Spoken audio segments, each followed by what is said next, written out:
ஜெபம். நல்ல பிதாவே, நாங்கள் அனுதினமும் உம்மாலே சோதிக்கப்படுகிறோம். நாங்கள் பொன்னாக விளங்க வேண்டும் என்பதற்காக நீர் எங்களை சோதனையின் நடத்துகிறேன். இதே போல வேதத்திலேயும் நாங்கள் வல்லவர்களாக இருக்க வேண்டும் என்பதற்காக நாங்கள் கற்று தேறினவைகளில் நாங்கள் இன்னும் சிறப்பாய் கற்க எங்களுக்கு உதவி செய்கிறீர்கள். நன்றி. இப்படிப்பட்ட தேர்வுகள் எங்களை பயப்படுத்தாமல் எங்களை ஊக்கப்படுத்துவதற்காக நன்றி. குறிப்பாக இந்த நாளில் நாங்கள் கற்றுக்கொள்கிற பாடங்களை ஆசிர்வதியும். காலையில் வகுப்பில் எங்களோடு இருந்ததற்காக நன்றி. மீதமுள்ள நேரத்தை உடைய அன்பின் கரங்களிடம் இயேசுவின் நாமத்தில் பிதாவே. ஆமென். 1 கொரிந்தியர் 1 அதிகாரம்.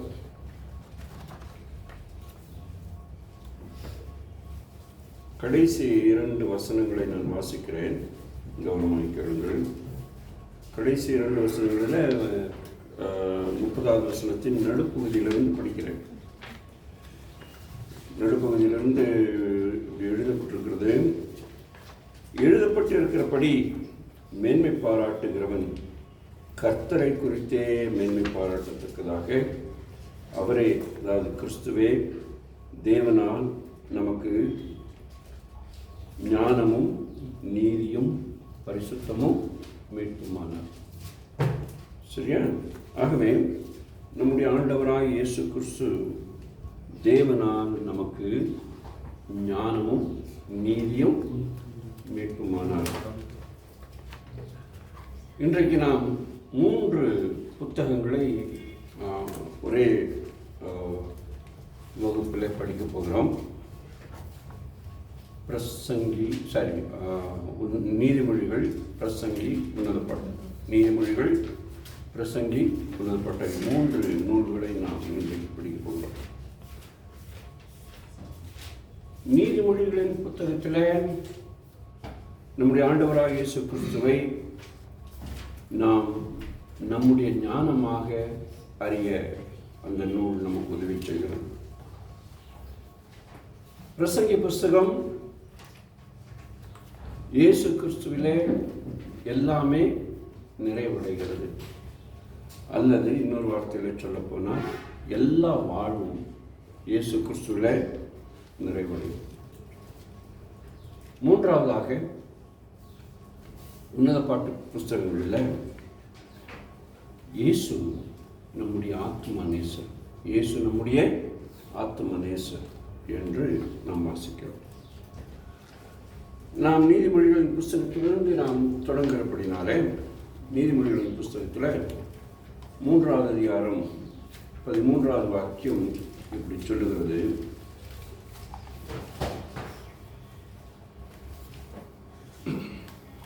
ஞானத்தை கண்டடைகிற மனுஷனும் புத்தியை சம்பாதிக்கிற மனுஷனும் பாக்கியம்.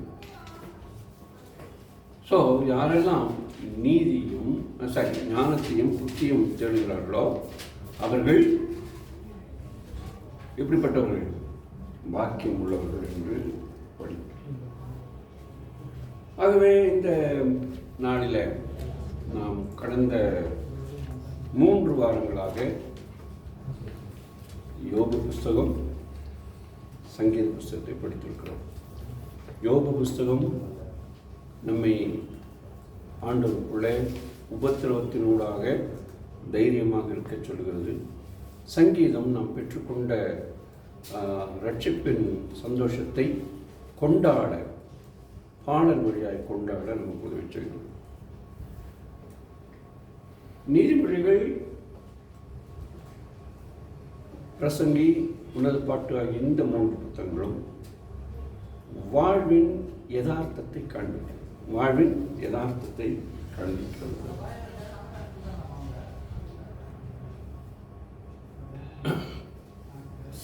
இந்த புத்தகங்கள் தத்துவ புத்தகங்கள் என்று சொல்லப்பட்டிருக்கு.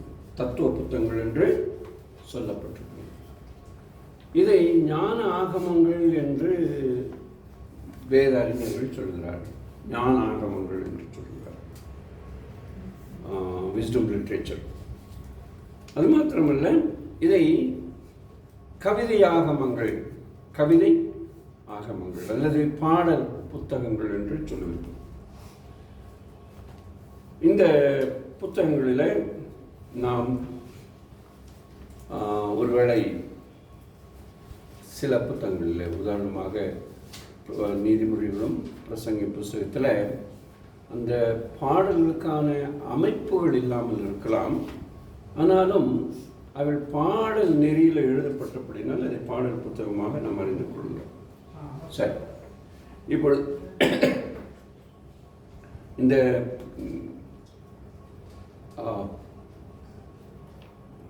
நீதிமொழிகள் அல்லது பழமொழிகள், கத்தோலிக்க வேதாகமத்தில் பழமொழி ஆகமங்கள் என்று தான் இருக்கிறது, நீதிமொழிகள் என்று இல்லை. ஆகவே இந்த பழமொழிகள் அல்லது நீதிமொழிகளின் புஸ்தகத்தை நாம் படிக்கிற இந்த வேளையில் இந்த புத்தகமும் சங்கீத புத்தகத்துக்கும் இடையில் உள்ள ஒரு சிறிய தொடர்பை நாம் பார்த்துவிட்டு படித்தால் நலமாக இருக்கும். சங்கீத புத்தகம் ஒரு விசுவாசியை அல்லது ஒரு கிறிஸ்துவனை அவனுடைய முழங்காலிலே நிற்க வைக்கிறது. அவனுடைய ஒரு தேவனை அறிகிற அறிவிலே தேவனை அறிந்து தேவனுக்கு முன்பாக முழங்காலிலே நிற்க வைக்கிறது. ஆனால் அதே நேரத்தில் நாம் நீதிமொழிகள் புஸ்தகத்தில் ஒரு கிறிஸ்துவன் எழுந்து நிற்கின்ற அந்த நிலையில பார்க்க முடிகிறது. ஒரு கிறிஸ்துவன் ஆண்டவருக்காக எழுந்து நிற்கின்ற அந்த அனுபவத்தை அது காண்பிக்கிறது. மூன்றாவதாக சங்கீதங்களின் புத்தகம் ஒரு கிறிஸ்துவனுடைய தியான நிலையை அல்லது பக்தி நிலையை காண்பிக்கிறது. நீதிமொழிகளின் புத்தகம் கிறிஸ்துவனுடைய வாழ்க்கை, கிறிஸ்துவ வாழ்க்கையை பற்றி அல்லது கிறிஸ்துவ நடையை பற்றி போதனைகளை நமக்கு சொல்லுகிறது.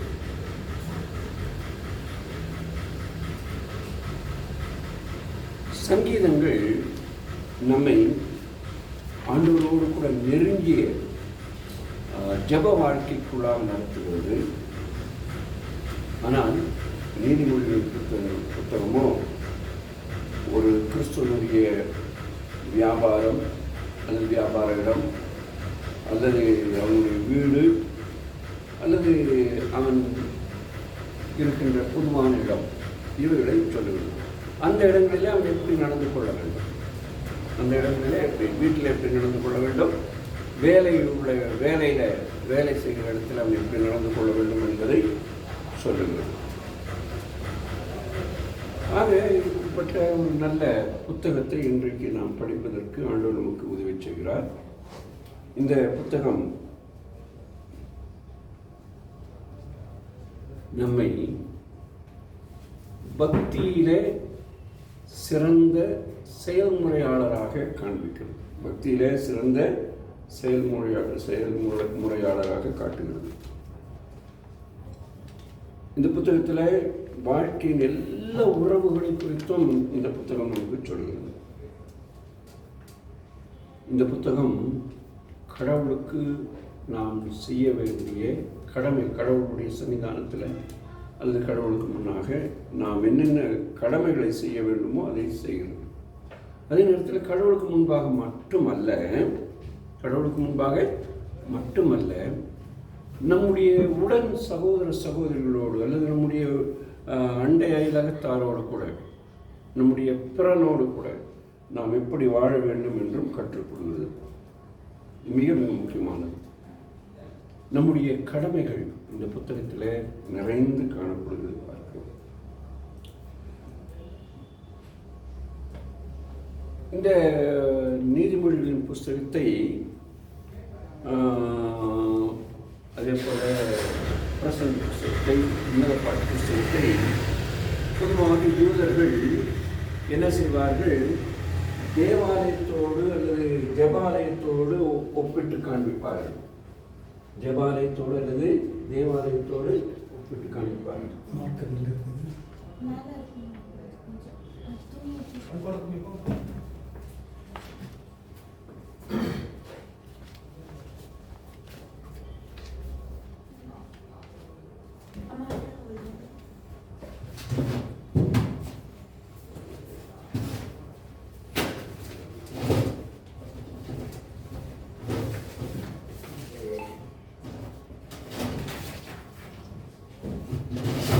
இருக்கா?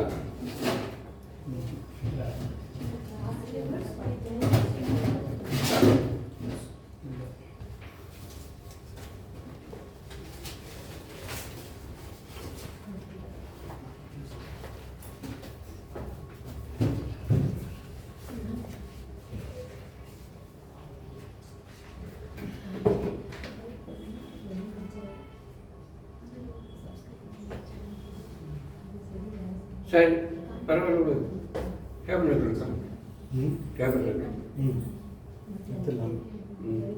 சரி, கேபினெட்டில் போட்டு விடுங்க.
வந்துருச்சு.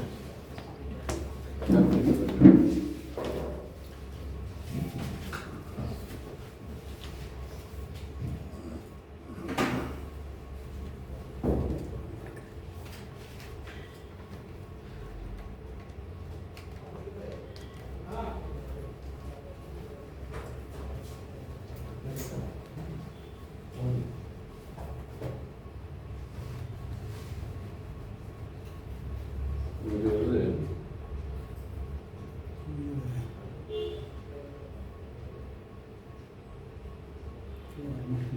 வேற ஏதாவது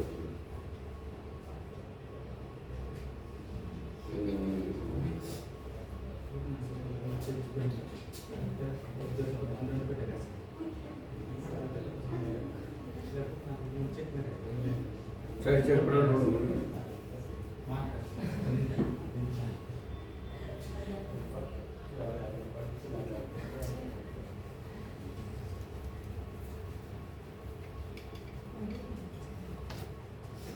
சரி சரி சரி சரி மகிழ்ச்சி வந்துருச்சுங்க. ஸோ உங்களை எத்தனை பேருக்கு ஆசிரியர் கூட உங்களுக்கு தெரியும் தெரியல. நம்மள எத்தனை பேருக்கு ஆசிரியர் கூடாரம் பற்றி தெரியும் தெரியல. இதுதான் ஆசிரியர் கூடாரம் ஆச்சுங்களா? இப்போ பழைய ஏற்பாட்டில் விசேஷமாக இந்த 5 ஆகமங்களில் இது ரொம்ப முக்கியமான இடம்.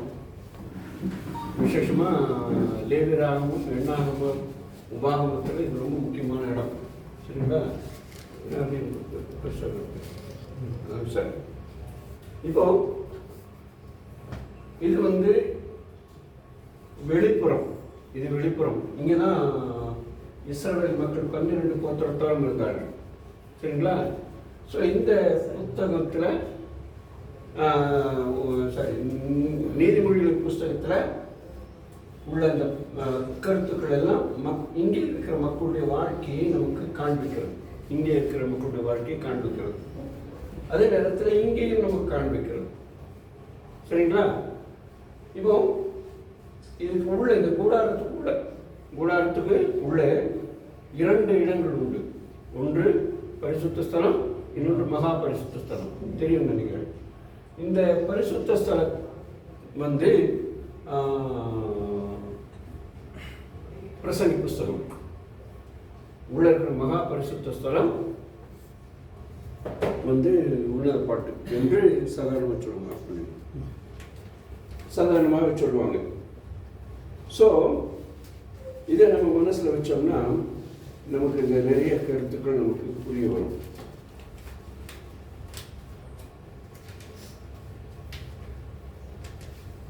ஒரு விசுவாசிக்கு அல்லது ஒரு தேவனுடைய பிள்ளைக்கு அனுதினமும் வாழ்க்கையில் அவன் எப்படி வாழ வேண்டும், என்ன எப்படி தன்னுடைய விசுவாசத்தை காண்பிக்க வேண்டும் என்று இந்த புஸ்தகத்தில் தான் நாம் அதிகமாக படிக்கிறோம். நீதிமொழிகள் புஸ்தகத்தில் தான் அதிகமாக படிக்கிறோம். நமக்கு எல்லாருக்கும் தெரிந்தது போல இந்த 3 புத்தகங்களுக்கும் ஆசிரியர் சாலமோன். சாலமோன் தாவீதுடைய மகன். அது மாத்திரமல்ல, சாலமோன் ராஜாவாக தேர்ந்தெடுக்கப்பட்டார். சாலமோன் என்ற பெயருக்கு பொருளே சமாதானம். இவர் சுமார் 1000வது ஆண்டில், கிமு 1000வது ஆண்டில் தன்னுடைய வாழ்க்கையை தொடங்கினார். ஆக இந்த மனிதனுடைய வாழ்க்கையில் நாம் பார்க்கிற இந்த கருத்துக்கள் எல்லாம் இவருடைய வாழ்க்கையில் இவர் நடத்தின சாகசங்கள் எல்லாம் பூமியில் வேறு எந்த ஒரு அரசராலும் அந்த நாட்களில் நடத்தப்படவில்லை என்பதை வேதம் தெளிவாக சொல்லுகிறது. சாலமோனை போல ஒரு ஞானி இருக்கவில்லை.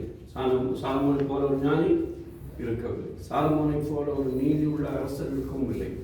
சாலமோனை போல அறிவுள்ளவர் யாரும் இருக்கவில்லை என்று வரலாறு நமக்கு சொல்லுகிறது.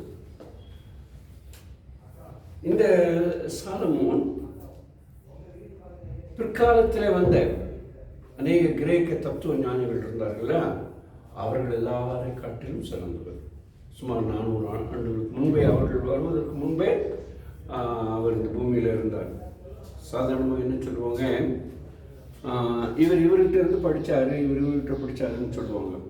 ஆனால் சாலமோன் நேரடியாக கடவுளிடமிருந்து படித்தார். மற்றவர்கள் எல்லாரும் யாரிடத்தில் படித்தார்கள்?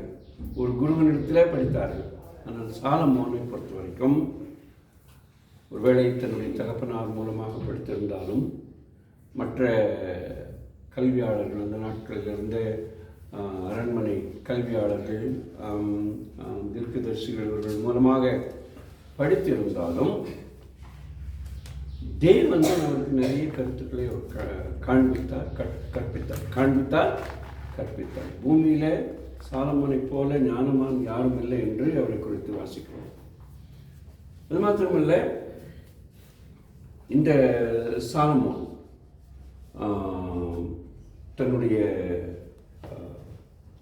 புத்தகத்தில் தேவனுக்கு கீழ்ப்படிந்திருப்பது, அறிவீனத்தை அகற்றி வைப்பதும் முக்கியம் என்று அவர் கற்றுக் கொடுத்தார்.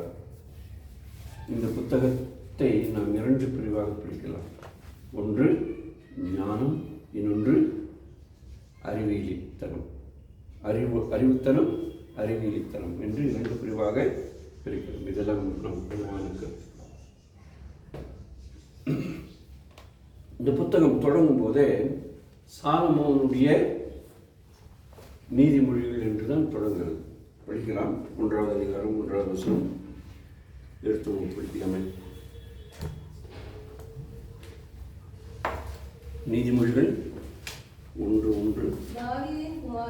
தாவீதின் குமாரனும் இஸ்ரவேலின் ராஜாவுமாகிய சாலமோனின் நீதிமொழிகள்.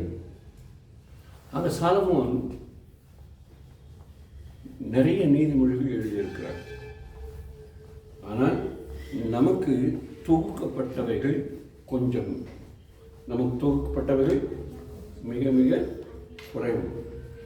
ஸோ சாலமோனை குறித்து 1 ராஜாக்கள் புஸ்தகம் 4வது அதிகாரம் 31-32 வசனங்களில் இப்படி வாசிக்கிறோம். 1 ராஜாக்களின் புஸ்தகம் 4வது அதிகாரம் 31-32 வசனங்களிலே வாசிக்கிறோம். சாலமோன் கிட்டத்தட்ட 3000 நீதிமொழிகளை தொகுத்து எழுதினார் என்று சொல்லி வாசிக்கிறோம். ஆனால் நம்முடைய கைகளில் எத்தனை நீதிமொழிகள் இருக்கிறது? எத்தனை வசனங்கள் இருக்குது?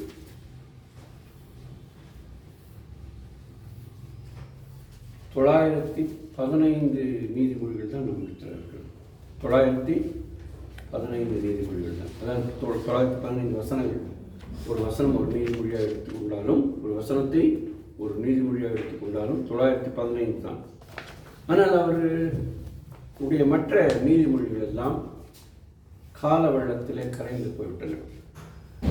சில தள்ளுபடி ஆகமங்கள் என்று சொல்லக்கூடிய புத்தகங்களில் சாலமோனுடைய ஞானம் என்று ஒரு தனியாக ஒரு புத்தகம் இருக்கிறது. சாலமோனுடைய ஞானம் என்று தனியாக ஒரு புத்தகம் உண்டு. அந்த புத்தகத்தில் சில நீதிமொழிகள் உண்டு. அவைகளெல்லாம் பிற்காலத்தில் வந்தவர்களால் எழுதப்பட்டிருக்க கூடுமோ என்ற ஐயப்பாட்டினாலே அதை நம்முடைய வேத முன்னோர்கள் அவைகளை ஒதுக்கி வைத்து விட்டார்கள். ஆகவே 3000 நீதிமொழிகளையும் 1005 பாடல்களையும் தொகுத்திருக்கிறார். 1005 பாடல்கள். 1005 பாடல்கள் என்று சொன்னால், இது உதாரணமாக உன்னத பாட்டு, அது ஒரு தனி பாடல். அதே போல ஒவ்வொரு புத்தகமாக எழுதியிருக்கிறார். நம்முடைய கணக்கில் ஒரு பாடல் என்றால் ஒரு 8 அடி இருக்கும், அல்லது 9 அடி இருக்கும், அல்லது மீறி போனால் 10 அடி இருக்கும். 10 அடிக்கு மேலே பாடல்கள் இருப்பதில்லை, இல்லையா? சினிமா பாடலானாலும், கிறிஸ்துவ பாடலானாலும், பஜனை பாடல்களானாலும், எந்த பாடல்களானாலும் குறைந்தபட்சம் 10 அடிகள் தான் இருக்கும். சில கதை பாடல்கள் உண்டு. சில கதை பாடல்களில் நிறைய பாடல்கள் இருக்கும், இடையிடையே கதைகளும் சேர்ந்து வரும். அந்த வகையில் சாலமோனுடைய ஒரே ஒரு பாடல் தான் இங்கே நமக்கு கொடுக்கப்பட்டிருக்கிறது, உன்னத பாட்டு புஸ்தகத்தில். மற்றவர்கள் எல்லாம் கொடுக்கப்படவில்லை. ஆகவே இவருடைய பாடல்களுடைய அளவை நாம் அறிந்து கொள்ள வேண்டும். ஒன்று தெரிந்து கொள்ள வேண்டும், சாலமோன் இந்த பாடல்களையும் இந்த கவிதைகளையும் இந்த நீதிமொழிகளையும் எழுதுவதற்கு தகுதியுள்ளவரும் அறிவுள்ளவருமாய் இருந்தார் என்று சொல்லி நாம் வாசிக்கிறோம். சாலமோனின் புஸ்தகம், 1 ராஜாக்களின் புஸ்தகம் 4வது அதிகாரம் 29வது வசனம் இப்படி படிக்கிறோம். யாராவது எடுத்து வாசிங்க.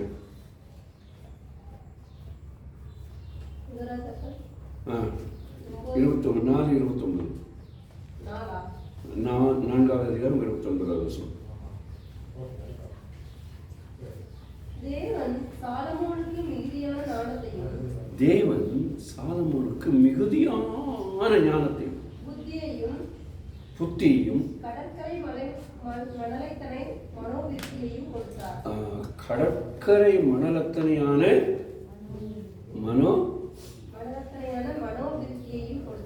மனோவிருத்தி என்பதை மனோ தத்துவம் என்று கூட நாம் சொல்லலாம், அல்லது தத்துவங்களை வழங்கினார். அளவில்லாத இது. அவரை பற்றி இன்னும் படிக்கும் பொழுது நாம் படிக்கிறோம், அவர்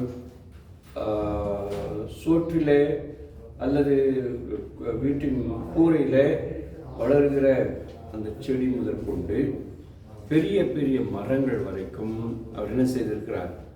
எழுதியிருக்கிறார், ஆய்வு செய்திருக்கிறார். இவரை பற்றி நாம் படிக்கும்போது இவர் சிறந்த ஒரு தத்துவ ஞானி, பிலாசபர். இவர் ஒரு சிறந்த தத்துவ ஞானி, மிக சிறந்த தத்துவ ஞானி, பிலாசபராக இருந்தார். அது மாத்திரமல்ல, அவர் இன்றைய நாளில் சொல்ல போனால் சிறந்த ஒரு விஞ்ஞானி, சயின்டிஸ்ட். அதே போல அவர் திறமை வாய்ந்தவர், எந்த செயலையும் செய்ய திறன் வாய்ந்தவர் அல்லது திறமைசாலி. தேவாலயத்தை நிர்ணயித்தது அவர்தான். அதனால அவர் ஒரு கட்டடக்கலை நிபுணர்.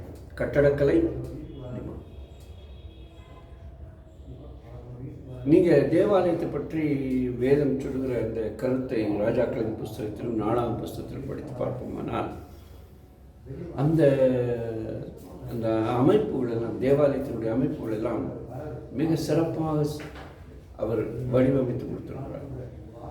அதை அவர் கட்ட அவர் எடுத்த முயற்சிகளை எல்லாம் பார்க்கும்பொழுது இந்த நாட்களில் வேறு எந்த ஒரு கட்டடக்கலை நிபுணரும் அது போல செய்ய இயலாது. இந்த நாட்கள் இன்றைக்கு இருக்கிற தத்துவங்கள் சரி, இன்றைக்கு இருக்கிற அந்த இதெல்லாவற்றையும் பார்க்கும் பொழுது, தொழில் முன்னேற்றங்களை பார்க்கும் பொழுது, அந்த நாட்களில் அவர் எப்படியெல்லாம் செய்தார் என்று பார்க்கும்போது நமக்கு மிகுந்த வியப்பை, ஆச்சரியத்தை அது கொடுக்கக்கூடியதாக இருக்கிறது.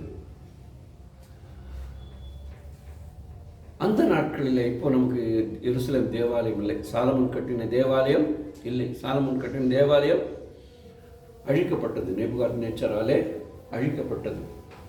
அதனாலே இன்றைக்கு அந்த ஆலயத்தை பற்றி நம்ம அதிகமாக பேச முடியாது. ஆனால் அவர் இருந்த காலத்தில் உலக அதிசயங்களிலே ஒன்றாக எருசலேம் தேவாலயம் காணப்பட்டது. எருசலேம் தேவாலயம் உலக அதிசயங்களில் ஒன்று.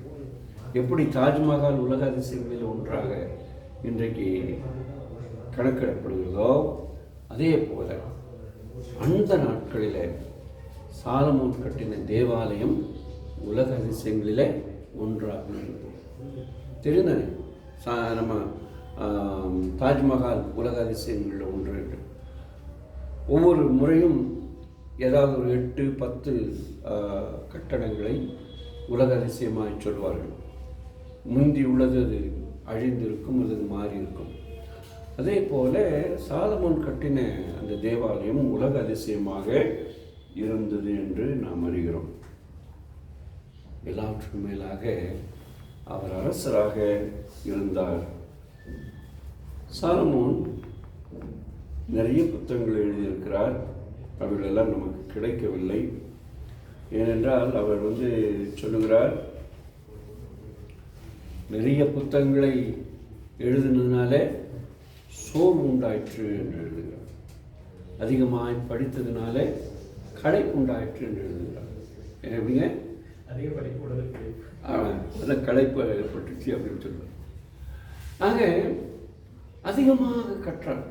அந்த நாட்களில் அதிகமாய் கற்றவர் அவர்கள், அதிகமாய் கற்றவர் அவர். ஆகவே இப்படிப்பட்ட இந்த மனிதனை பற்றி நாம் படிக்கும் பொழுது, அவர் எழுதின புத்தகங்களை எல்லாம் பற்றி படிக்கும்போது நமக்கு மிகுந்த ஆச்சரியமாக இருக்கு. ஆனால் ஒன்று, இவர் இந்த நீதிமொழிகளெல்லாம் தூக்க அவருக்கு உதவி செய்தது ஆண்டவராகிய தேவன். அவருடைய ஞானத்தினால் அல்ல, அவருடைய ஞானத்தினால் அல்ல, அவருக்கு ஞானத்தை கொடுத்ததே கர்த்தர் தான். அதனால தான் அவர் சொல்கிறாரு, கர்த்தருக்கு பயப்படுதல் ஞானத்தின் ஆரம்பம். ஞானத்தின் ஆரம்பம் கர்த்தருக்கு பயப்படுதல். ஆக அவர் கர்த்தருக்கு பயந்திருந்தார். ஒரு காலத்தில் கர்த்தரைத்தான் தன் தெய்வமாய் கொண்டுள்ளார்.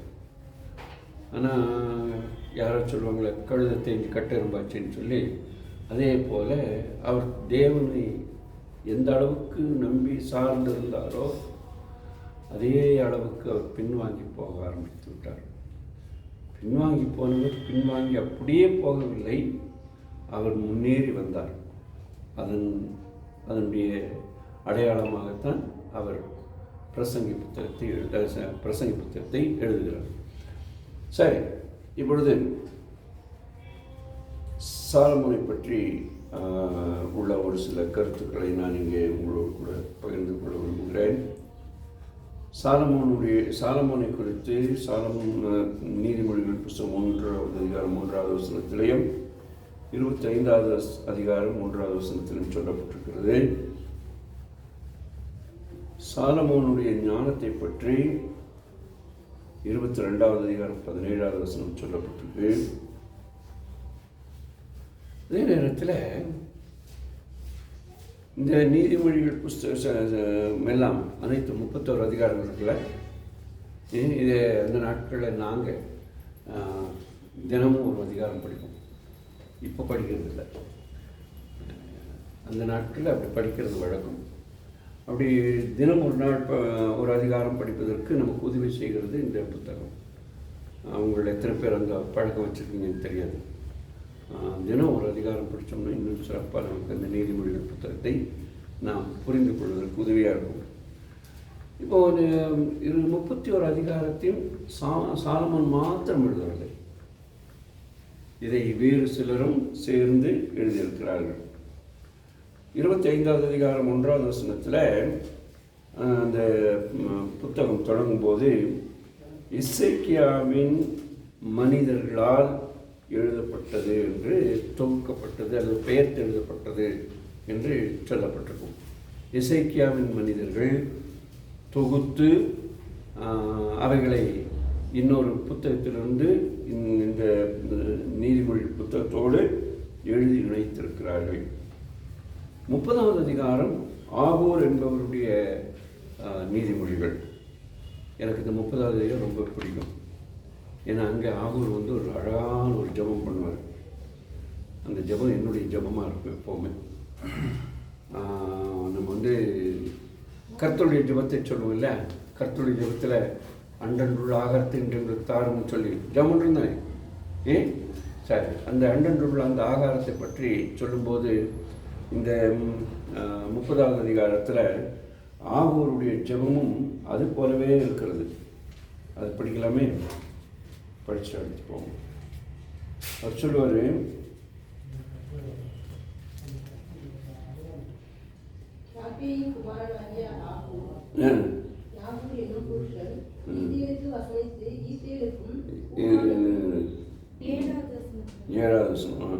இரண்டு விண்ணப்பங்களை, இரண்டு விண்ணப்பங்களை அல்லது இரண்டு மனுக்களை உம்மிடத்திலே நான் வேண்டிக் கொண்டேன். என்ன, நான் சாகிற வரைக்கும் தயவு செய்து அந்த 2 வரங்களையும் அந்த 2 மனுக்களையும் எனக்கு இல்லைன்னு சொல்லாதீங்க. கேட்க வேண்டிய இது என்னென்ன கேட்குற பார்ப்போமா? சொல்லுங்க, படிங்க. மாய்க்கும் பொய் வசனிப்புக்கும் என்னை தூரப்படுத்தும். அப்புறம் தரித்திரத்தையும் ஐஸ்வர்யத்தையும் எனக்கு கொடாதிருப்பீராக. அடுத்த வசனம் ரொம்ப ரொம்ப முக்கியமான வசனம் நான் நினைக்கிறேன். என்ன சொல்றாரு? நான் நிறைவடைந்ததுனால், நான் என்னுடைய பொருளாதாரத்தில் நிறைவடைந்ததுனால் அல்லது எனக்கு நிறைய பணம் காசு வந்ததுனால நான் நிறைவடைந்து, கர்த்தராவது கத்திரிக்காயாவது இதெல்லாம் நான் என் பலத்தினால சம்பாதிச்சேன்னு சொல்லி என்ன செய்யக்கூடாது? சொல்லாமல் இருக்க. தரித்திரமாகி, அது ஏழையாகி நான் திருடி. டேய், நீ யாரா? நீ எங்கிட்ட தான் வந்த? உன் பேர் என்ன அப்படின்னு சொல்லி என் கழுத்தை பிடிச்சி, நீ தானே திருட, திட்டு பெயர, நீ கடவுள் பேரை சொல்லிட்டு இருக்க, நீ திருடுறியா, நீ கிறிஸ்துவ பேரை வச்சுட்டு திருடுறியா அப்படின்னு என்ன செய்யக்கூடாது? என் தேவனுடைய நாமத்தை வீணில வழங்காத படிக்கு எனக்கு அன்னைக்கு உள்ள படிங்கிறது அளவு படி அல்ல, அன்னைக்குள்ள சாப்பாடு, அன்றைக்குள்ள சாப்பாட்டை கொடுத்து என்னை ஆதரிக்க வேண்டும் என்று வேண்டிக் கொண்டான். அவன் வேண்டிக் கொண்டதை கர்த்தர் அருளினார். அது வேற, அது இங்கே இல்லை, இருந்தாலும் அவன் வேண்டிக் கொண்டதை கர்த்தர் அருளினார். அடுத்ததாக ரொம்ப முக்கியமானது, குடும்ப வாழ்க்கைக்கு முக்கியமான ஒன்று 31வது நீதிமொழிகள் 31வது அதிகாரம். அது ஒரு தாய் லேமுவேல் என்ற அரசருக்கு, லேமுவேல் யார், எந்த ஊரை சார்ந்தவர், எந்த அரசை சார்ந்தவர் என்றெல்லாம் நமக்கு தெரியாது. ஆனால் லேமுவேல் என்ற ஒரு பக்தி உள்ள ஒரு மனிதன் இருந்திருக்கிறார். அவரை காட்டிலும் பக்தி உள்ள ஒரு தாயார் இருந்திருக்கிறார்கள். அந்த தாயார் அவருக்கு ஆலோசனை சொன்னது தான் 31வது அதிகாரம். 31வது அதிகாரம். இது வரைக்கும் 31வது அதிகாரத்தை படிக்கலைன்னா இன்றைக்கி சாயங்காலம் போனோம்னா படித்து பாருங்கள். குடும்பம்னு என்ன அப்படிங்கிறது அதுக்கு நிறைய தகவல்கள் அதில் உண்டு. ரொம்ப பிடிக்கும் எனக்கு அந்த 31வது அதிகாரம். அடிக்கடி சரி, சாதாரணமாக நம்ம கிறிஸ்துவ கல்யாணங்களில் அந்த இந்த கார்டு அழைப்பு கடிதம் இருக்குல்ல, கடிதம் இருக்குல்ல, இந்த கார்டு இருக்குல்ல, இன்விடேஷன் கார்டு, அந்த இதில் வந்து இந்த வசனம் தான் போட்டிருப்பாங்க. குணசாலியான ஸ்திரியை கண்டுபிடிப்பவன் யார் அப்படிங்கிற வசனம் போட்டிருப்பாங்க. இப்போ எல்லாம் அப்படி போடுறாங்கன்னு தெரியல, பழைய நாட்களில் போடுவாங்க. குணசாலியான, அதாவது ஆண் பக்கத்திலிருந்து கார்டு கொடுக்குறவங்க. ஸோ இது ஒரு அருமையான ஒரு புத்தகம். இந்த நீதிமொழிகளின் புஸ்தகம் ஞானத்தினால் நிறைந்த ஒரு புத்தகம். நீதிமொழிகளின் புஸ்தகம் ஞானத்தினால் நிறைந்திருக்கிற ஒரு புத்தகம் என்பதை நாம் மனதிலே கொள்ள வேண்டும்.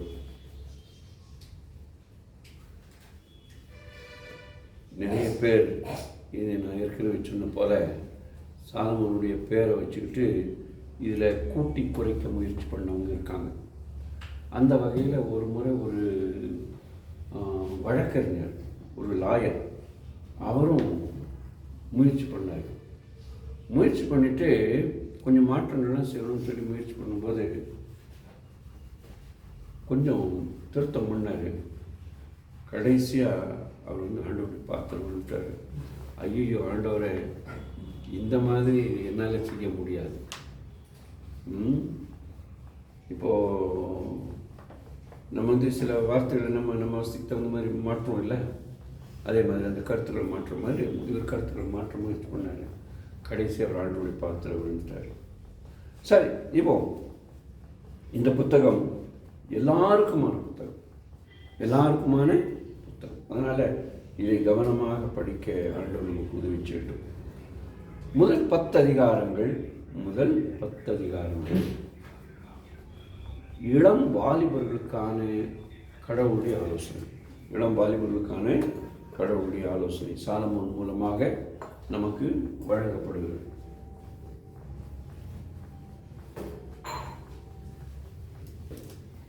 பதினொன்று முதல் 20 வரைக்கும் உள்ள பகுதி அனைத்து மனிதர்களுக்கும், எல்லா மனிதர்களுக்கும், ஆண் பெண் என்ற வித்தியாசம் இல்லாமல், வயது வித்தியாசம் இல்லாமல் எல்லாருக்கும் உரியதான ஒரு புத்தகம். ரெண்டாவது 10 அதிகாரங்கள், மூன்றாவது 10 அதிகாரங்கள் அரசர்களுக்கும் ஆட்சியாளர்களுக்குமான புத்தகம். அரசர்களுக்கும் ஆட்சியாளர்களுக்குமான பகுதி. ஸோ இந்த அருமையான புத்தகம் நமக்கு ஆண்டவர் கொடுத்ததற்காக நன்றி சொல்வோம். குறிப்பாக 31வது அதிகாரம்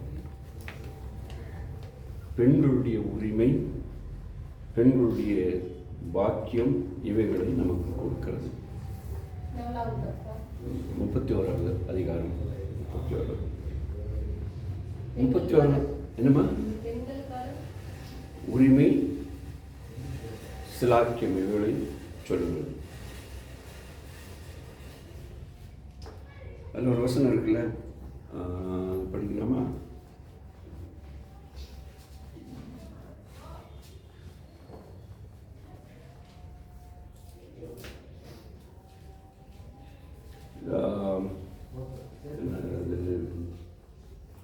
பட்டண வாசல்ல இருந்து 28வது வசனம் 29. அவளை பாக்கியவதி என்கிறார்கள். அவள் புருஷனும் அவளை பார்த்து அநேக பெண்கள் குணசாலிகளாய் இருந்தது, நீயோ அவர்கள் எல்லோருக்கும் மேற்பட்டவள் என்று அவளை சொல்கிறான். ஸோ ஒரு மனைவிக்கு கொடுக்க வேண்டிய, ஒரு பெண்ணுக்கு உரிய அந்த ஸ்லாக்கியத்தை இந்த வேத புத்தகத்தில் இந்த 31வது அதிகாரம் கொடுக்குறோம். ஆண்டவர் ஸ்தோத்திரம். இந்த நாட்களில் பெண்கள் எல்லாம் போதகர்களாக இருக்கிற ஒரு காலகட்டம். ஆனால் ஒரு காலகட்டத்தில் ஆண்கள் மட்டும்தான் போதகர்களாக இருந்த காலகட்டம் இருந்தது. பெண்கள் யாரும் என்ன செய்யக்கூடாது, பிரசங்கம் பண்ணக்கூடாது. இன்றைக்கி இங்கே ஒரு சர்ச் இருக்குது நம்ம ஊர்லேயே. பெண்கள் சர்ச்சில் வாய் தரக்கூடாது. ரொம்ப தூரத்தில் இல்லை, நம்ம எங்கள் வீட்டிலேருந்து ஏறி வர்றீங்களே இந்த கலம்புழா ரோட்டில், அதுக்கு நேரம் முன்னால் பிரதர்ஸ் அசம்பிளின்னு ஒன்று இருக்குது. அங்கே சகோதரிகள் உள்ளே போனால் முக்காடு போட்டு அப்படியே உட்காந்துருக்கும். ஸ்தோத்திரம் கூட பண்ண மாட்டாங்க. அவங்க ஆண்களும் சரி பெண்களும் சரி ஸ்தோத்திரம்லாம் பண்ண மாட்டாங்க. சபைக்குள்ள பெண்கள் பேசவே மாட்டாங்க. அப்படி ஒரு சபை இருக்கு. ஸோ அந்த சபையை போல் மற்ற சபைகளும் இருந்தன. ஆனாலும் பெண்களுக்கு சில உரிமைகள் கொடுத்தன. ஆனால் இன்றைக்கு இந்த நீதிமொழிகளின் புஸ்தகம் 31வது அதிகாரம் பெண்ணுக்கான உயர்ந்த இடத்தை கொடுத்திருக்கிறது. உயர்ந்த இடத்தை கொடுத்திருக்கிறது. அதுக்காக கர்த்தரை ஸ்தோத்திரிக்கிறோம்.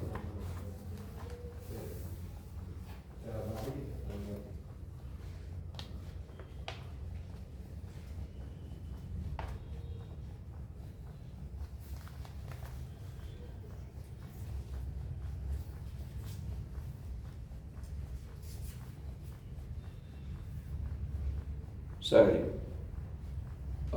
இந்த புத்தகத்தில் 8வது அதிகாரம் 23லிருந்து 31 வரைக்கும் உள்ள பகுதியில் ஞானத்தினுடைய முக்கியத்துவத்தை நாம் படிக்கிறோம். ஞானத்தினுடைய முக்கியத்துவத்தை படிக்கிறோம். இந்த புத்தகத்தில் இயேசு கிறிஸ்துவை குறித்தும் நாம் அதிகமாக இந்த பகுதியில் அதிகமாக நாம் காண்கிறோம்.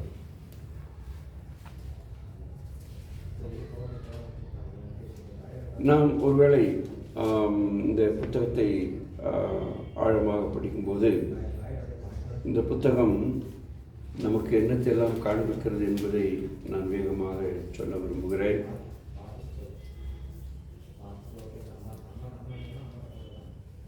தேவன் நமக்கு ஞானத்தை கொடுக்க விரும்புகிறார். தேவன் நமக்கு ஞானத்தை கொடுக்க விரும்புகிறார். சங்கீதம் 111:10 சொல்லுகிறது, கர்த்தருக்கு பயப்படுதல் ஞானத்தின் ஆரம்பம். இந்த புத்தகம் முதல் 10 அதிகாரத்தில் நான் ஏற்கனவே சொன்னது போல வாலிபர்களுக்கான ஒரு புத்தகம் என்று நான் சொன்னேன். இந்த புத்தகம் என்னெல்லாம் சொல்லுகிறது என்று வேகமாக பார்ப்போம். முதல் அதிகாரம் 7வது வசனத்தில் ஞானியே எழுந்திரு, ஞானியே எழுந்திரு.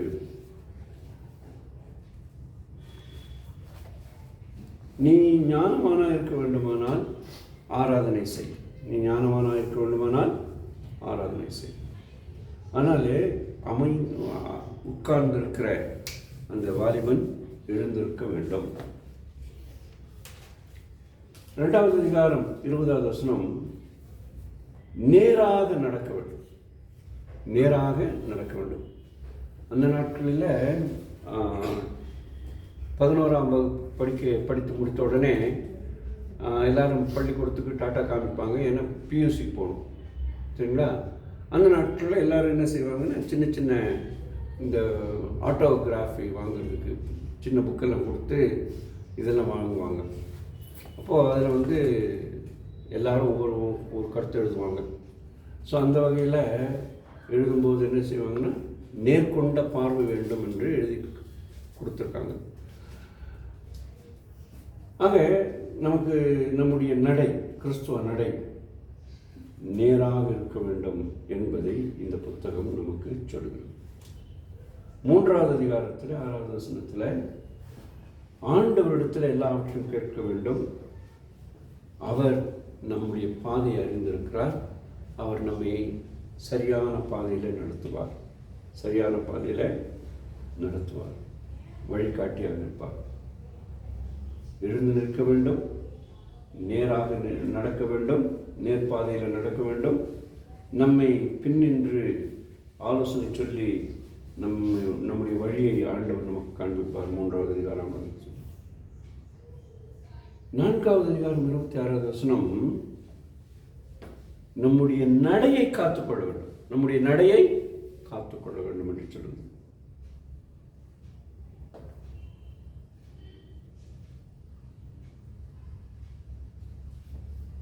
ஐந்தாவது அதிகாரம் 3வது வசனத்தில் நாம்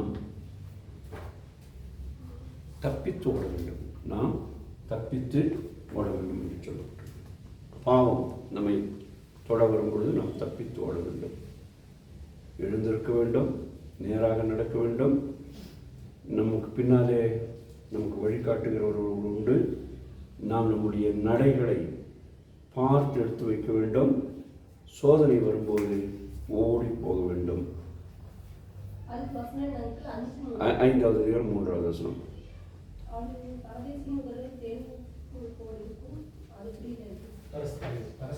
பரஸ்திரி, ஆமாம், விபச்சாரி. விபச்சாரியுடைய சொல்லானது தேன்கூடு போல இருக்கும், அதுக்கு தப்பித்துக் கொள்ளுங்கிற அதனுடைய கருத்து. அதாவது வார்த்தையினால விழ வைக்கிறவர்களுடைய கண்ணியிலிருந்து தப்பிக்க வேண்டும். அதுதான் சரியான பொருள்.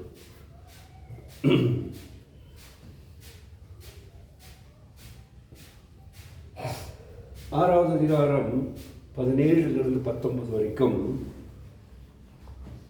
பெருமை, பொய்,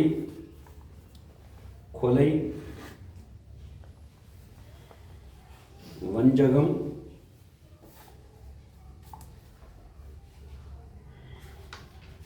தவறாக நடத்தல், காட்டிக் கொடுத்தல், கைவிடப்படுதல் ஆகிய இந்த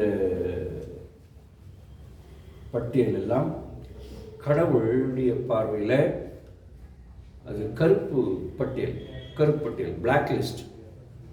பிளாக் லிஸ்ட்னு சொல்லுவோம்ல, சிலர் இவங்க இன்னின்ன பேரை பிளாக் லிஸ்ட்டில் போட்டுப்போன்னு சொல்லுவாங்க. பார்த்துருக்கீங்களா, கேட்டிருக்கீங்களா? அதே போல் கடவுளுடைய பார்வையில் எதெல்லாம் பிளாக் லிஸ்ட்டில் போட்டிருக்காங்க? பெருமை, பொய், கொலை, வஞ்சகம், கைவிடப்படுது. சரி. அதே போல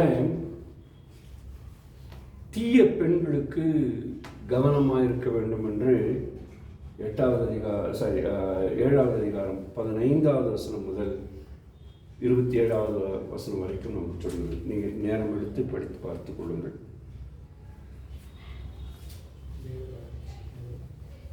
எட்டாவது அதிகாரம்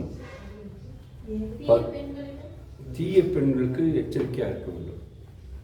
அதாவது ஆண்களுக்குன்னு எழுதப்பட்டிருக்கு.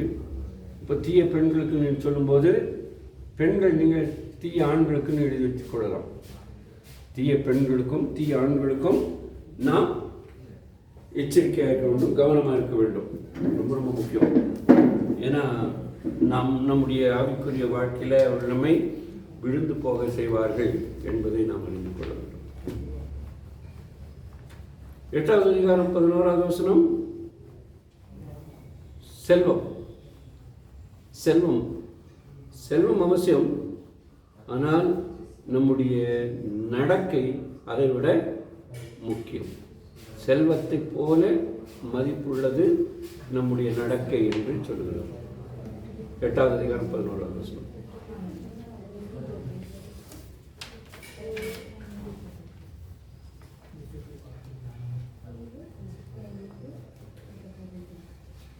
எல்லாத்துக்கும் மேலாக நாம் உலக மனிதர்களோடு கூட உறவு கொள்ளும்போது கூடுமான வரைக்கும் அமைதி காத்துக்கொள்வது நல்லது.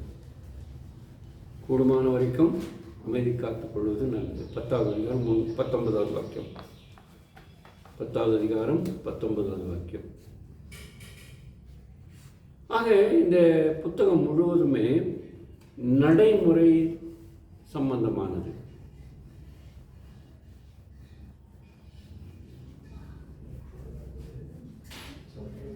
மூன்றாவது அதிகாரம் 6வது வசனம் நமக்கு என்ன நினைவுபடுத்துகிறது? நம்முடைய பாதைகளில் எல்லாம், நம்முடைய வழிகளில் எல்லாம் நாம் கடவுளை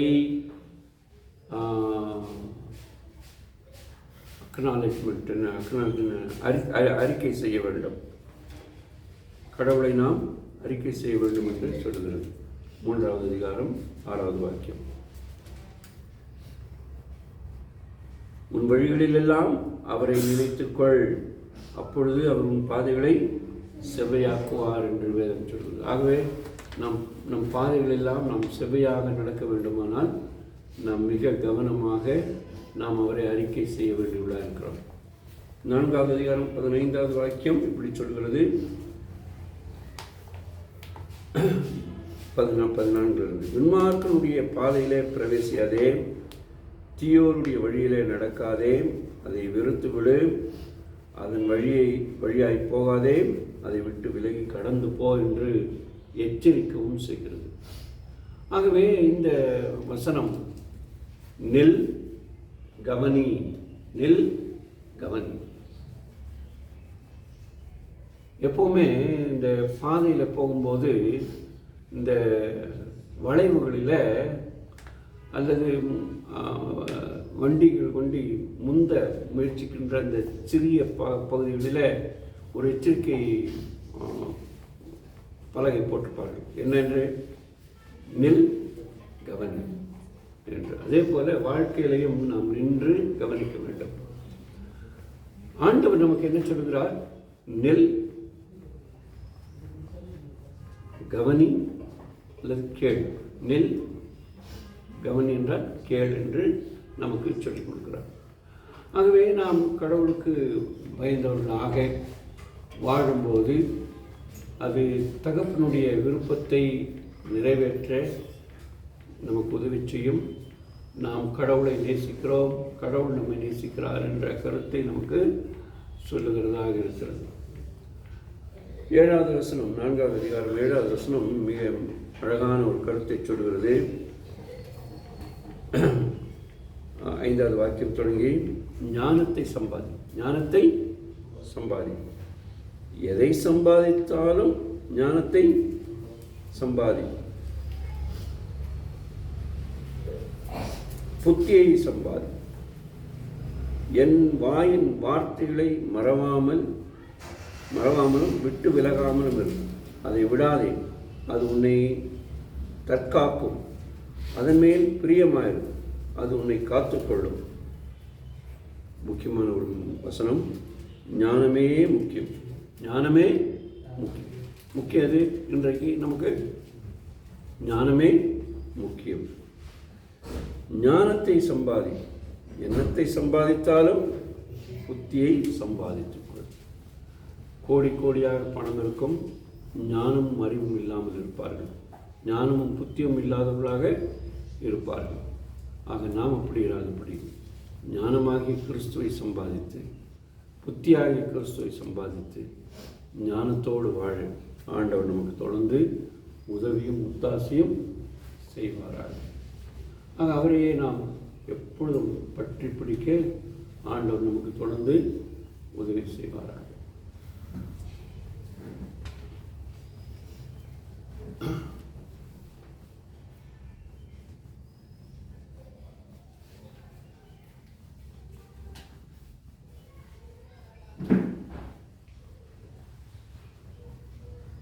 ஓகே,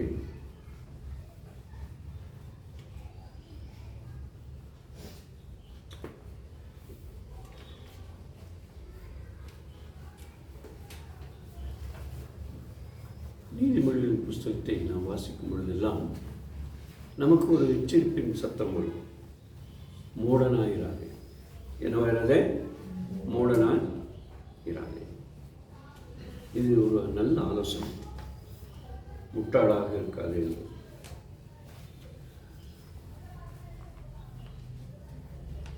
ஸோ 4வது அதிகாரம் 23 to 26 வரைக்கும் உள்ள பகுதியை கவனமாய் படித்தால் அது எப்படி நாம் மூடர்களாயிராமல் ஞானமுள்ளவர்களாய் மாற முடியும் என்பதை நமக்கு அது கற்பிக்கிறது.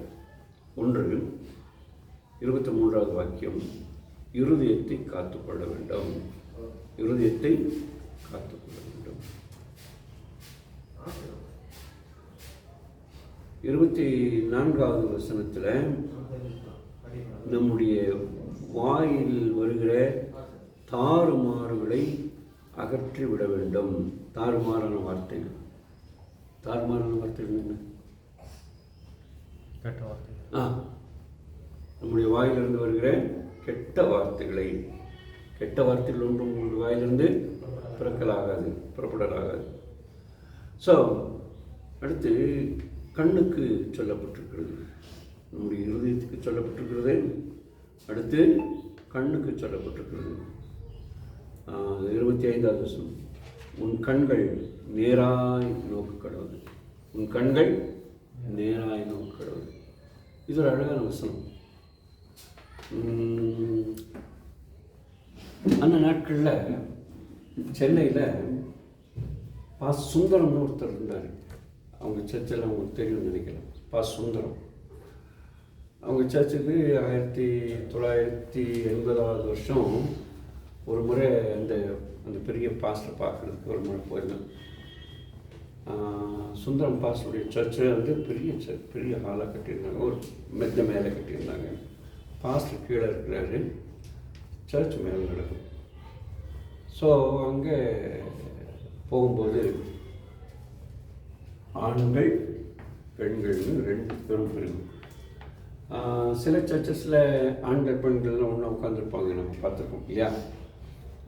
இந்த சர்ச்சில் ரொம்ப ஸ்ட்ரிக்ட்டு. பெண்கள் இருக்கும், ஆண்கள் இருக்கும். இப்போது ஆண்கள் பக்கத்தில் ஒரு போர்டு, உன் கண்கள் நேராய் நோக்க கடவுள். பெண்கள் பக்கத்தில் ஒரு போர்டு, உன் கண்கள் நேராய் நோக்க கடவுள். ஸோ கண் அந்த பக்கம் இந்த பக்கம் போகக்கூடாது என்பதை அந்த நாட்களிலே இந்த வசனத்தின் மூலமாக நான் அறிந்து கொண்டேன். ஏன்னா நம்ம நிறைய வேளைகளில் நம்முடைய கண் அலையும். சரியா? ரைட். 26வது வசனம் என்ன சொல்கிறது?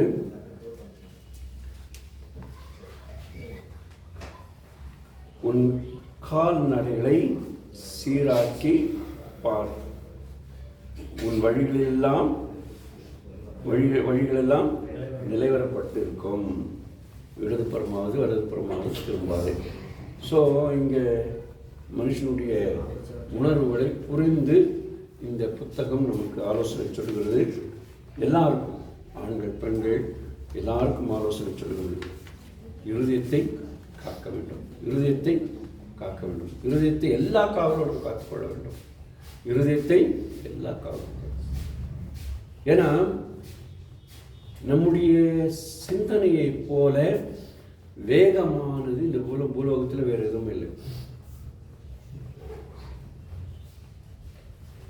எந்த கப்பலாலும் எந்த ராக்கெட்டாலும் போக முடியாத வேகத்தை நம்முடைய இருதயமும் நம்முடைய சிந்தனையும் கொண்டு இருக்கிறது.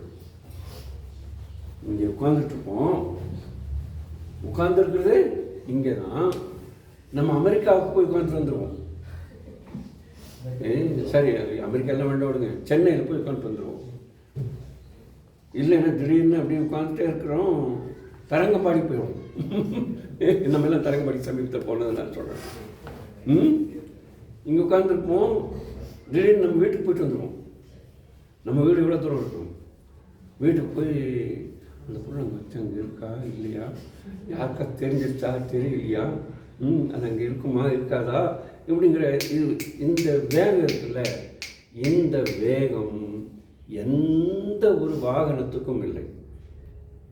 ஆக இருதயம் மிக மிக முக்கியமானது. அதனால இருதயத்தை எல்லா காவலோடும் காத்துக்கொள்ள வேண்டும். ஆமாம். அடுத்ததாக நம்முடைய வாய், எல்லா காவலோடும் காக்க வேண்டியது நம்முடைய வாய் தான். நிறைய நேரங்களில் நம்ம தேவையில்லாத வார்த்தையை விட்டுருவோம். அதுக்கு பிறகு அது உட்காந்து தலையை அடிச்சுக்குவோம், ஐயோ இந்த பேசியிருந்துடக்கூடாது அப்படின்னு. நிறைய நேரங்களில் நம்ம தவறு செய்கிறோம், நம்முடைய வாயினால் நாம் தவறு செய்கிறோம். அதே போல் நம்முடைய கண்கள் நம்மை தவறுக்கு வழி நடத்துகிறதா இருக்கிறது. நம்முடைய கண்கள் நேராக நோக்கப்படுவதுன்னு அதனால தான் வேதம் சொல்லுது. அடுத்து நம்முடைய பாதைகள், நம்முடைய கால். ஸோ மனுஷனுடைய முழு சரீரத்தை குறித்து சொல்லக்கூடிய புத்தகம் இந்த நீதிமொழி புஸ்தகம், அது குறிப்பாக இந்த பகுதி. ஆகவே ஒவ்வொரு கிறிஸ்துவனும் பக்தி உள்ளவனாக இருக்க வேண்டுமானால், சிறந்தவர்களாக இருக்க வேண்டுமானால், கடவுளுக்கு பயந்து அவருடைய எச்சரிப்பை பெற்று வாழ வேண்டுமானால் நாம் ஒவ்வொருவரும் இந்த புத்தகத்தை ஆழமாய் கவனமாய் படிக்க வேண்டும். ஏனென்றால் பொல்லாத நாட்கள் வரும். இந்த பொல்லாத நாட்கள் வரும் பொழுது நாம் மிகுந்த கவனமுள்ளவர்களாக இருக்க வேண்டும். இது நம்முடைய பிள்ளைகளுக்கு நாம் கற்றுக் கொடுக்க வேண்டிய ஒரு முக்கியமான நூல். பிள்ளைகளுக்கு நாம் கற்றுக் கொடுக்க வேண்டிய மிக மிக முக்கியமான புத்தகம். நிறைய நேரங்களில் நாம் நம்முடைய பிள்ளைகளுக்கு இந்த நாட்டில் உள்ள கம்ப்யூட்டர் கற்றுக் கொடுக்குறோம், அதை கற்றுக் கொடுக்குறோம். பைபிளை கற்றுக் கொடுக்குறதில்லை. நாம் கற்றுக் கொடுக்க வேண்டும். ஆனால் நம்முடைய பிள்ளைகள் அநேக வேளைகளில் கீழ்ப்படியாமல் போய்விடுவார்கள். அதனால் பிள்ளைகளுக்குன்னு நாம் இதை கற்றுக் கொடுத்தால் அவர்கள் அதை முதிர் வயதிலும் விடாதிருப்பார்கள். சரி,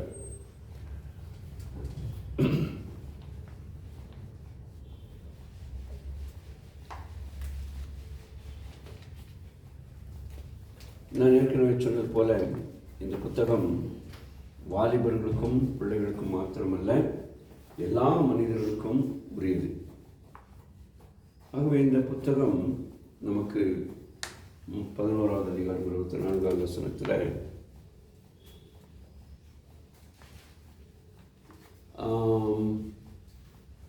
ஒரு தவறான பொருளாதாரத்துக்குள்ளாய் நம்மை நடத்தப்படுவோம். அப்பொழுது நம்ம எச்சரிக்கையாக இருக்க வேண்டும். ஆகவே இந்த 24 படிக்கலாமே, 11-24 கொஞ்சம் படிங்க. எடுத்தவங்க வேதம் படிங்க. ஆமாம். வாரியடித்தும் விருத்தியடையாததும் உண்டு, அதிகமாய் பிசினித்தனம் பண்ணியும் வறுமை அடையாததும் உண்டு. அடையாதவர்களா? வறுமை அடைவாரும். வாரி இறைத்து விருத்தி அடைவோம். வாரி இறைத்து விருத்தி அடைவோம். கஞ்சத்தனம், பிசினித்தனம்னு கஞ்சத்தனம் பண்ணி வறுமை தான் போவாங்க. அதனால் பொருளாதாரத்தில் கவனமாக இருக்கணும். அதனால் எல்லாரும் மிக மிக எச்சரிக்கையாக இருக்க வேண்டும். 12-15 படிங்களேன்.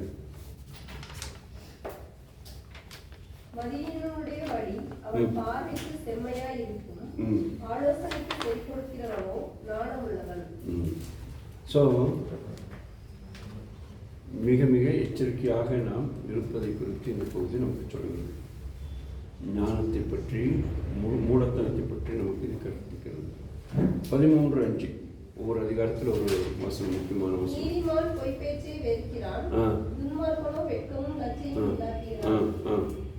ஆக பொய் சொல்லுதலை ஆண்டவர் வெறுக்கிறார், நாமும் வெறுக்க வேண்டும் என்று இது நமக்கு கற்பிக்கிறது.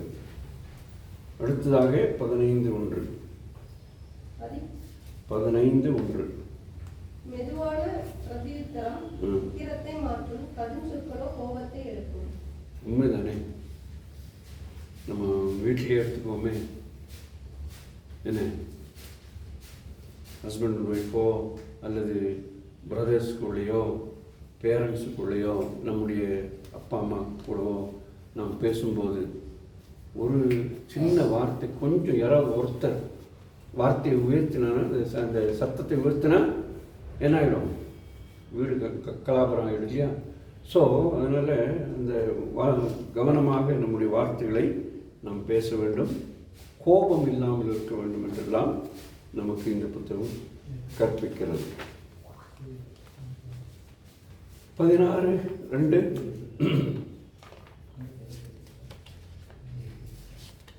அடுத்த அதிகாரம். மனுஷனுடைய வழிகளில் எல்லாம் அவன் பார்வைக்கு சுத்தமானவைகள், கர்த்தரோ ஆவிகளை நோக்கி பார்க்கிறார். மனுஷனுக்கு எல்லாம் நல்லதாக தெரியும். எனக்கே நான் போகிற பாதை நல்லதாக இருக்கும்னு தெரியும், என்னுடைய யோசனை இல்லை. ஆனால் அதன் முடிவில் சுய புத்தியின் மேல் சார்ந்து நடந்தால் அதன் முடிவு என்னவாகும்? கேடாக முடியும்.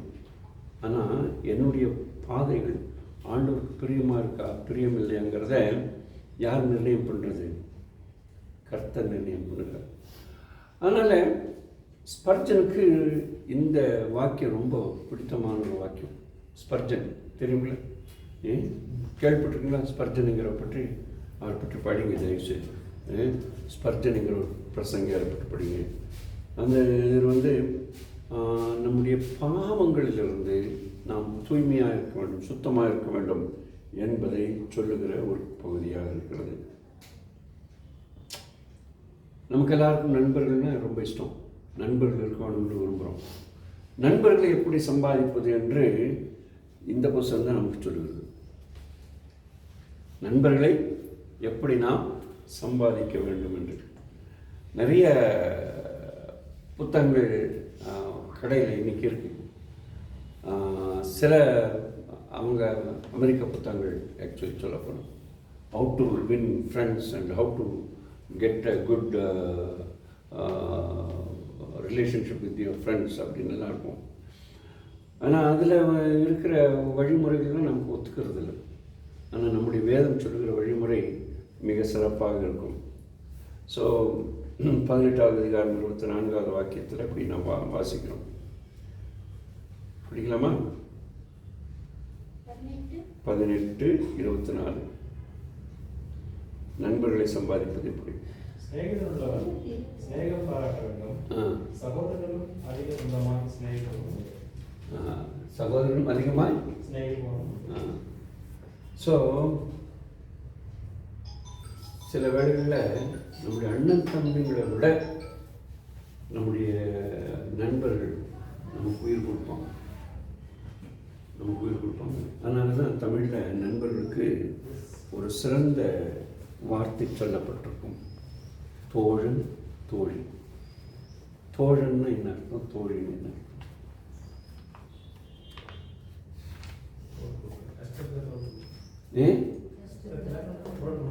ஆமாம், தோல் கொடுக்குறவங்க. கஷ்டத்தில் தோல் கொடுக்குறவங்க. கஷ்டம் இல்லாத நேரத்தில் தோல் கொடுப்பாங்க. என்ன அண்ணன் தம்பிங்க நீங்கள் பார்த்துருவாங்க, அது என்னன்னு பார்த்து அப்புறம் பார்க்குறேன்னு சொல்லிடுவாங்க. அண்ணன் தம்பிங்க கூட நமக்கு ஆபத்தில் உதவ மாட்டாங்க. ஆனால் தோழர்கள் உயிர் கொடுப்பார்கள். உயிர் கொடுப்பான் தோழன் அப்படின்னு நமக்கு ஒரு பழமொழி உண்டு. எத்தனை பேருக்கு பழமொழி தெரியும்? உயிர் கொடுப்பான் தோழன். ஸோ தோழர்களை குறித்து, தோழ்மையை குறித்து, நண்பர்களை குறித்து அழகான கருத்தை இந்த புத்தகம் சொல்கிறது.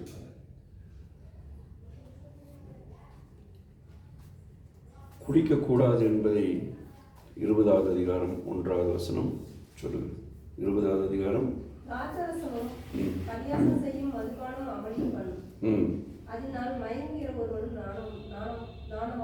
ஞானவான் அல்ல. டாஸ்மாக்கில் எப்போ இருக்கிறவங்க யாரெல்லாம்? ஞானவான்கள் அல்ல, மதுப்பிரியர்கள் அல்ல, ஞானவான்கள் அல்ல, புத்திசாலிகள் அல்ல, அறிவுள்ளவர்கள் அல்ல. நிறைய படிச்சிருப்பாங்க, ஆனால் டாஸ்மாக்கே கதின்னு இருப்பாங்க. ஆனால் வேதம் என்ன சொல்கிறது? அதில் மயங்கிறவங்க மூடர்கள், அறிவிலிகள் என்று நமக்கு சொல்கிறது. 20வது அதிகாரம் 7வது வசனம், நாம் ஆசீர்வதிக்கப்பட்டவளாக இருக்க வேண்டுமானால்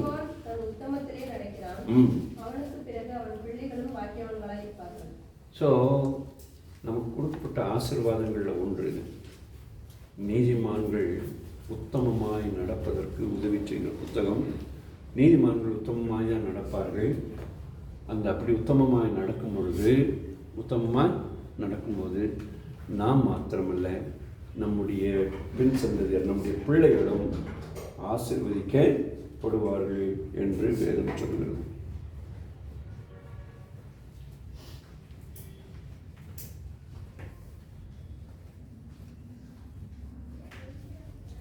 ஸோ இந்த புத்தகத்தை குறித்து இன்னும் ஒரு சில கருத்துக்களை நான் வேகமாக சொல்லி விரும்புகிறேன். 21வது அதிகாரத்திலிருந்து 31வது அதிகாரம் வரைக்கும்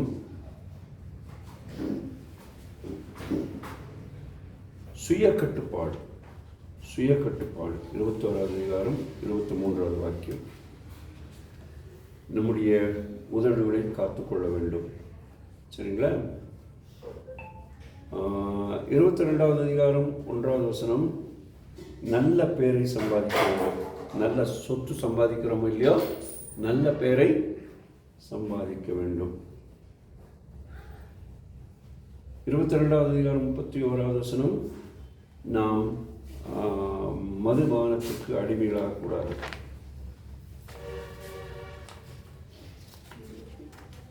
23:31.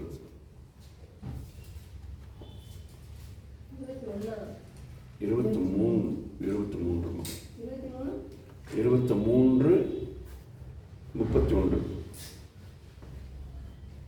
மதுபானம் வண்ணமாக இருக்கும் பொழுது அதை பார்க்காதே,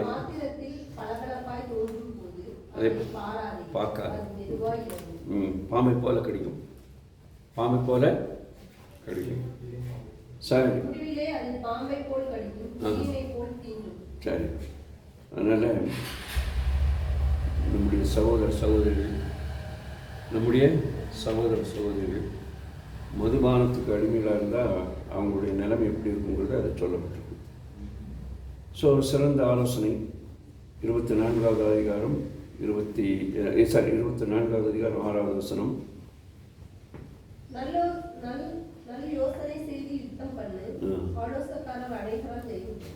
ஆக நமக்கு ஆலோசகர்கள் வேண்டும். நல்ல யோசனையோடு நாம் யுத்தத்திற்கு போக வேண்டும் என்று சொல்லி, அதே நேரத்தில் 25வது அதிகாரம் 24வது வாக்கியம் இவண்ணமாக சொல்கிறது, துன்மார்க்கனை பார்த்து நீதிமானாய் இருக்கிறாய் என்று சொல்லி அவனை ஜனங்கள் சபிப்பார்கள். 25-24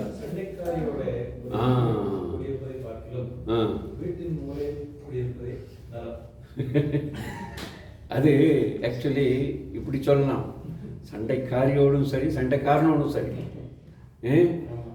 இப்போ குடிகாரனும் சண்டைக்காரனா. இப்போ ஆக்சுவலி நீங்கள் என்ன கேட்டிங்கன்னா, பெண்கள் மாத்திரம் சண்டை போடுறவங்க இல்லை, ஆண்களும் சண்டை போடுறவங்க இருக்காங்க, வெளியே சண்டை போடுறவங்க இருக்காங்க. ஸோ ஒருவேளை ஒரு மனைவிக்கு அல்லது ஒரு குடும்பத்துக்கு ஒரு சண்டைக்கார அப்பா இருந்துட்டாங்கன்னு வச்சுங்களேன்.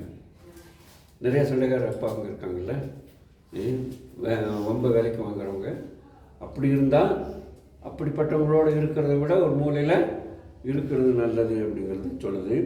ஆனால் இங்கே பெண் என்று சொல்லும்போது அந்த நாட்களில் பெரும்பாலாக பெண்களை தான் அப்படி அந்த சமுதாயத்தில் மேலே கீழேன்னு சொல்லும்போது இது பண்ணுறதுனால அப்படி சொல்லப்பட்டிருக்கு. ஆனால் எல்லாருமே அப்படி தான் இருப்பாங்க. ஸோ சண்டை பண்ணாமல் இருப்பது தான் முக்கியம். அது ஆணாக இருந்தாலும் சரி பெண்ணாக இருந்தாலும் சரி, யாருமே அவசியமில்லாத சண்டை போடக்கூடாது. அப்புறம் உலகத்தில் வேகமாக பரவுற தகவல் என்ன தகவல்? புறங்கூறுதல். என்ன படிக்கலாம் பாருங்க. 26வது அதிகாரம் 20வது வசனம் என்ன சொல்லுது பாருங்க. 26-20 காசிப்.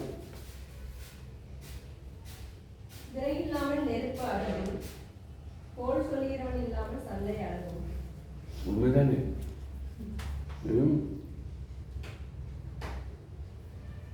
சிலர் இருப்பாங்க, இந்த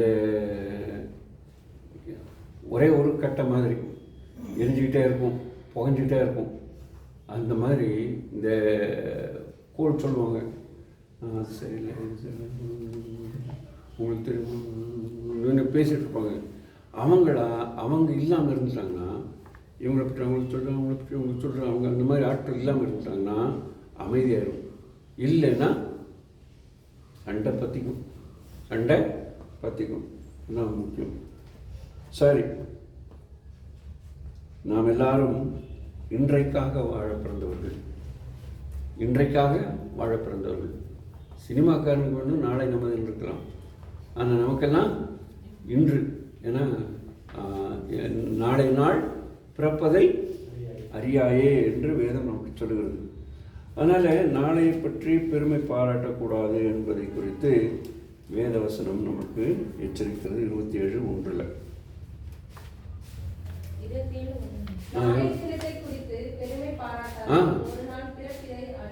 ஆமாம். அதனால் நாளை பற்றி நம்ம வந்து ஒரு நாளும் நாளைக்கு புதிய ஏற்பாட்டில் யாக்கோபு புஸ்தகத்தில் சொல்லப்பட்டிருக்கு. என்ன சொல்லணுமா? நாளைக்கு நான் உயிரோடு இருந்தால், நாளைக்கு நான் உயிரோடு இருந்தால், அவ்வளோதான். இது உண்மைங்கிறது எப்படி தெரியும்னா, முந்தா நேற்றைக்கு 2-3 நாளைக்கு முன்னால் எங்கள் வீட்டு பக்கத்தில் ஒருத்தர் முதல் தெருவில், எங்கள் இதில் முதல் தெருவில் காலையில் எழுந்திருக்கிறார் 4 மணிக்கு. டாய்லெட் போயிட்டு வந்தார். நல்லா அவரே போயிட்டு வந்தார். நல்லா இருக்கிறார் மனுஷன், நல்லா இருக்கிறாரு. அது முதல் நாளில் அவர் வந்து எங்கேயோ ஓடிட்டு போனாலும் ஜனங்க பார்த்துருக்காங்க. சாயங்காலம் வந்து சாப்பிட்டு நல்லா படுத்து தூங்கியிருக்கிறாரு. 4 மணிக்கு எழுந்து பாத்ரூம் போயிட்டு வந்திருக்கிறாரு. ஒரு 4:30-5 மணிக்கு கொரன்னு சத்தம் போட்டிருக்கிறாரு. மனைவி என்னன்னு பார்த்தா அவுட். நாங்கள் போய் சாப்பிட்டு பண்ணிட்டு வந்தோம். அப்போது அந்த 1 மணி நேரத்துலேயே அம்பே ஆக்சிடெண்ட் ஆகலை, ஆக்சிடெண்ட் ஆகி செத்து போகலை, விழுந்து செத்து போகலை, நல்லா படுத்திருந்து போயிட்டார். அதனால் நம்ம வந்து ரொம்ப நாளை குறித்து எச்சரிக்கையாக இருக்கும். அதனால் சிலர்லாம் ரொம்ப பக்தியாக பேசுவாங்க. ஆண்டவருடைய வருகை தாமதிக்குமானால் நாளைக்கு நான் உயிரோடு இருந்தால் இந்த காரியத்தை செய்வோம் பேசுவோம் சொல்லுவாங்க. அது பைபிள் அடிப்படையில் தான். அதனால் நாளை குறித்து பெருமை பார்க்கக்கூடாது. அதுதான் அது முக்கியமானது. புரிந்து கொள்ளுதலை குறித்து வேதம் மிக அழகாக சொல்கிறது. 28வது அதிகாரம் 16வது வாக்கியம்.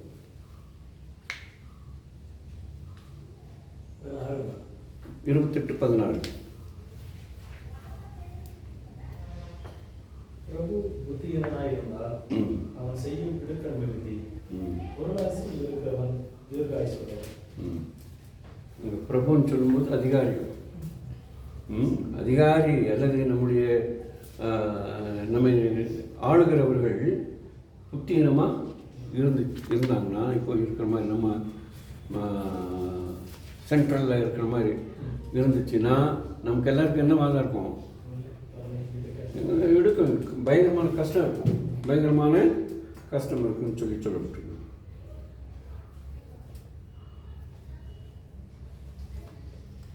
அப்புறம் லஞ்சம் வாங்கிறத பற்றி ரொம்ப பைபிள் எச்சரிக்கிறது. கைவிட்டு வாங்கிறது, லஞ்சம். இப்போ எங்கே போனாலும் லஞ்சம் இல்லாமல் நடக்காது. என்ன, லஞ்சம் தடுக்கிற ஆஃபீஸர்ஸே லஞ்சம் வாங்குறாங்க. தெரியுமா எத்தனை பேருக்கு? லஞ்சம் வாங்குகிற ஆஃபீஸர்ஸை லஞ்சம் வாங்குறாங்க. லஞ்சம் வாங்குறத தடுக்கிற ஆஃபீஸர்ஸ். லஞ்ச ஒழிப்புத்துறையே லஞ்சத்தை வாங்குறாங்க. நீதி வழங்குகிற நீதி அரசர், அதாவது ஜட்ஜே கோடியாக கேடி வேலை பண்ணி சம்பாதிச்சு வச்சிருக்கிறாரு. அது அவருக்கு நஷ்டமாயிடுச்சு. அது வேறு விஷயம். எல்லாம் எரிஞ்சிருச்சு. கடவுளும் எவ்வளோ நாள் தான் பார்ப்பாரு. என்னென்ன தீர்ப்பு சொல்லியிருக்கிறது தெரியுமா? யார்கிட்ட எவ்வளோ ரூபாய் வாங்கினான்னு யாருக்கு தெரியும்? ஒன்றுமே நீதியான தீர்ப்பல்ல. ஒன்றுமே நீதியான தீர்ப்பல்ல. அவங்களெல்லாம் போய் நம்ம நீதி அரசர்களுங்கிறோம். அவங்க நீதிக்கரசர்களா அநீதிக்கரசர்களான்னு தெரியாது. ஸோ இதை பற்றி ரொம்ப ஜாக்கிரதையாக சொல்லப்பட்டிருக்கு. 29:4.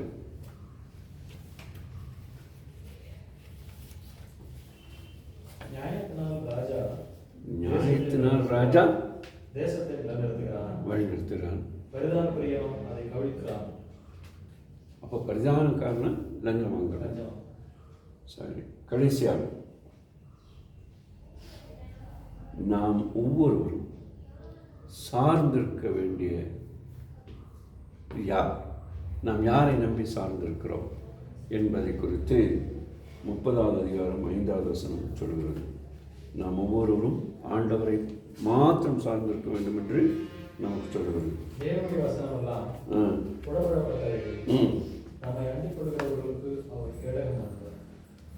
ஆக தேவனை அண்டிக் கொள்கிறவர்களுக்கு தேவன் எப்படிப்பட்டவராக இருப்பார்? கேடகமாக இருப்பார். ஸோ ஆண்டவரை மாத்திரம் அண்டிக் கொள்ள நமக்கு இந்த பகுதி உதவி செய்கிறதா இருக்கிறது. கடைசியாக நீதிமொழிகளின் புஸ்தகத்தை பற்றி சொல்லும்போது, இந்த புஸ்தகத்தை தயவு செய்து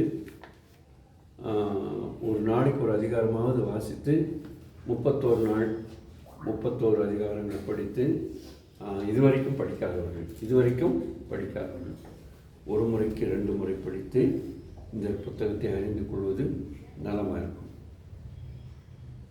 சரி, இந்த புத்தகம் வேத புஸ்தகத்தில் 20வது புஸ்தகம். வேத புஸ்தகத்தில் 20வது புஸ்தகம். நான் ஒரு புள்ளி விவரம் சொல்கிறேன். நீதிமொழிகள் புஸ்தகம் 66 புஸ்தகங்களில் 20வது புஸ்தகம். இதில் 31 அதிகாரம் இருக்குது. அது திரும்ப சொல்லிட்டு வரேன். 915 நீதிமொழிகள் வசனங்கள். 915. நான் ஏற்கனவே சொன்னது போல் 3000 எழுதியிருக்கிறாரு. அதில் 3ல் 1 பாகம் தான் நம்ம கொடுத்துருக்கோம். 3ல் 1 பாகம். பாக்கி காலத்தில் கரைஞ்சி போயிடுச்சு. இப்போது இன்றைக்கி நீங்களும் நானும் கம்ப்யூட்டரில் வச்சு வானத்துக்கு ஏற்றிடுறோம். அந்த நாட்களில் எழுதினவைகள் அதை பிரதி எடுக்காமல் விட்டாங்கன்னா அது அப்படியே செல்லரிச்சு போயிடும். அதனால் அப்படி 31வது அதிகாரம் சகோதரிகளுக்குரியது, குடும்பத்துக்குரியது. நல்ல மனைவியை கண்டடைகிறவன் வாழ்க்கையில் சிறப்பான நன்மையை பெறுகிறான் என்பதுதான் 31வது அதிகாரத்தினுடைய கருத்து. இப்போ வேகமாக பிரசங்கி புஸ்தகத்தை படிச்சிருவோம். என்ன நீங்கள் தப்பாக நினைக்கக்கூடாது, நான் இப்படி சொல்கிறேன்னு. ஏன் ஒரு வாழ்வே மாயம், இந்த வாழ்வே மாயம் கேட்டுட்டீங்க தானே? சரி, அதே போல் இந்த பிரசங்க புஸ்தகத்தில் முழுவதுமே மாயை. பிரசங்க புஸ்தகத்தில் எல்லாமே மாயை. ஆனால் இந்த புஸ்தகத்தில் நாம் வாழ்க்கையினுடைய முக்கியத்துவம் என்ன என்பதை அறிந்து கொள்வோம். இந்த சாலமோன் ஞானி தன்னுடைய வாழ்க்கையில் தன்னுடைய மனைவிகளை பிரியப்படுத்துவதற்காக அவர் விக்கிரக ஆராதனை செய்ய தொடங்கினார். கடவுளை வருத்தப்படுத்தினார். அதனால் அவர் பின்வாங்கி போக வேண்டிய சூழ்நிலை வந்தது. அதுக்கு பிறகு ஒரு காலகட்டத்தில் நான் நினைக்கிறேன், மற்ற வேத அறிஞர்களோடு கூட சேர்ந்து அவர் மனம் திரும்பியிருப்பார். அவர் மன திருமண காலத்தில் எழுதின புத்தகம்தான் இந்த பிரசங்க புஸ்தகம். ஏன்னா அதில் மனமாற்றத்துக்கான கருத்தை சொல்லுவதை நாம் பார்க்கிறோம். ஞானம் என்பது எவ்வளவு முக்கியம் என்பதை அவர் இங்கே சொல்லுகிறதை பார்க்கிறோம். இந்த புத்தகத்துக்கு திறவுகோல் மாயை, முக்கிய திறவுகோல் மாயை. வேதத்துக்கு வெளியே மனித ஞானம்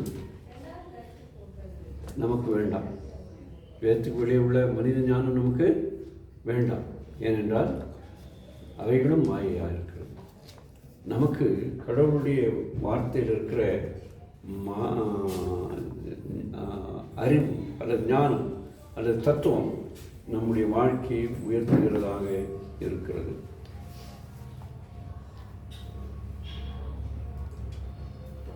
சில வாக்கியங்களை நீங்கள் வீட்டிலே போய் படித்து பாருங்கள்.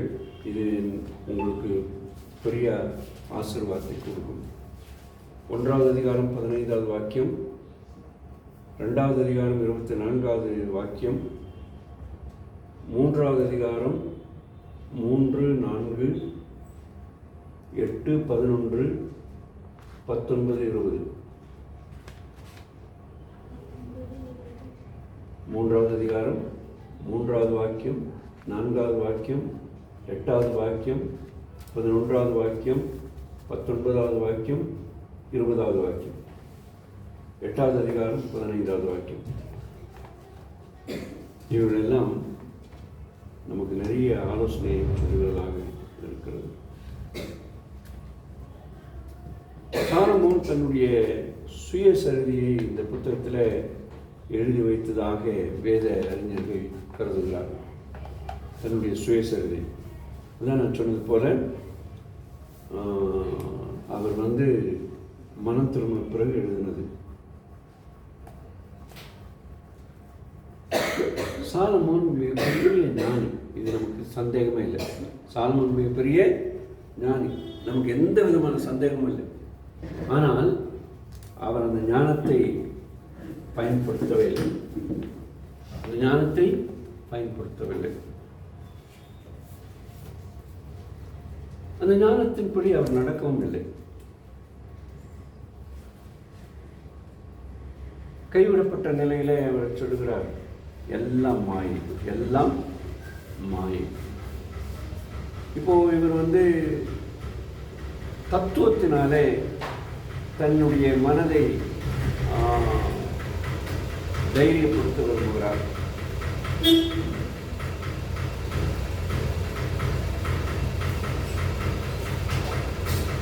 சாலமோன் ஞானி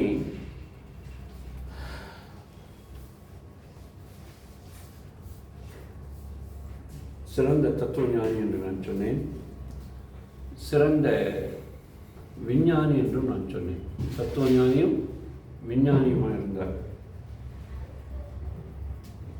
இவர் சொல்ற வானத்துக்கு கீழே, வானத்துக்கு கீழே என்று சொல்லும்பொழுது வானத்துக்கு கீழே இருக்கிற எல்லாவற்றையும் குறித்து இவர் ஆய்வு செய்திருக்கிறார்.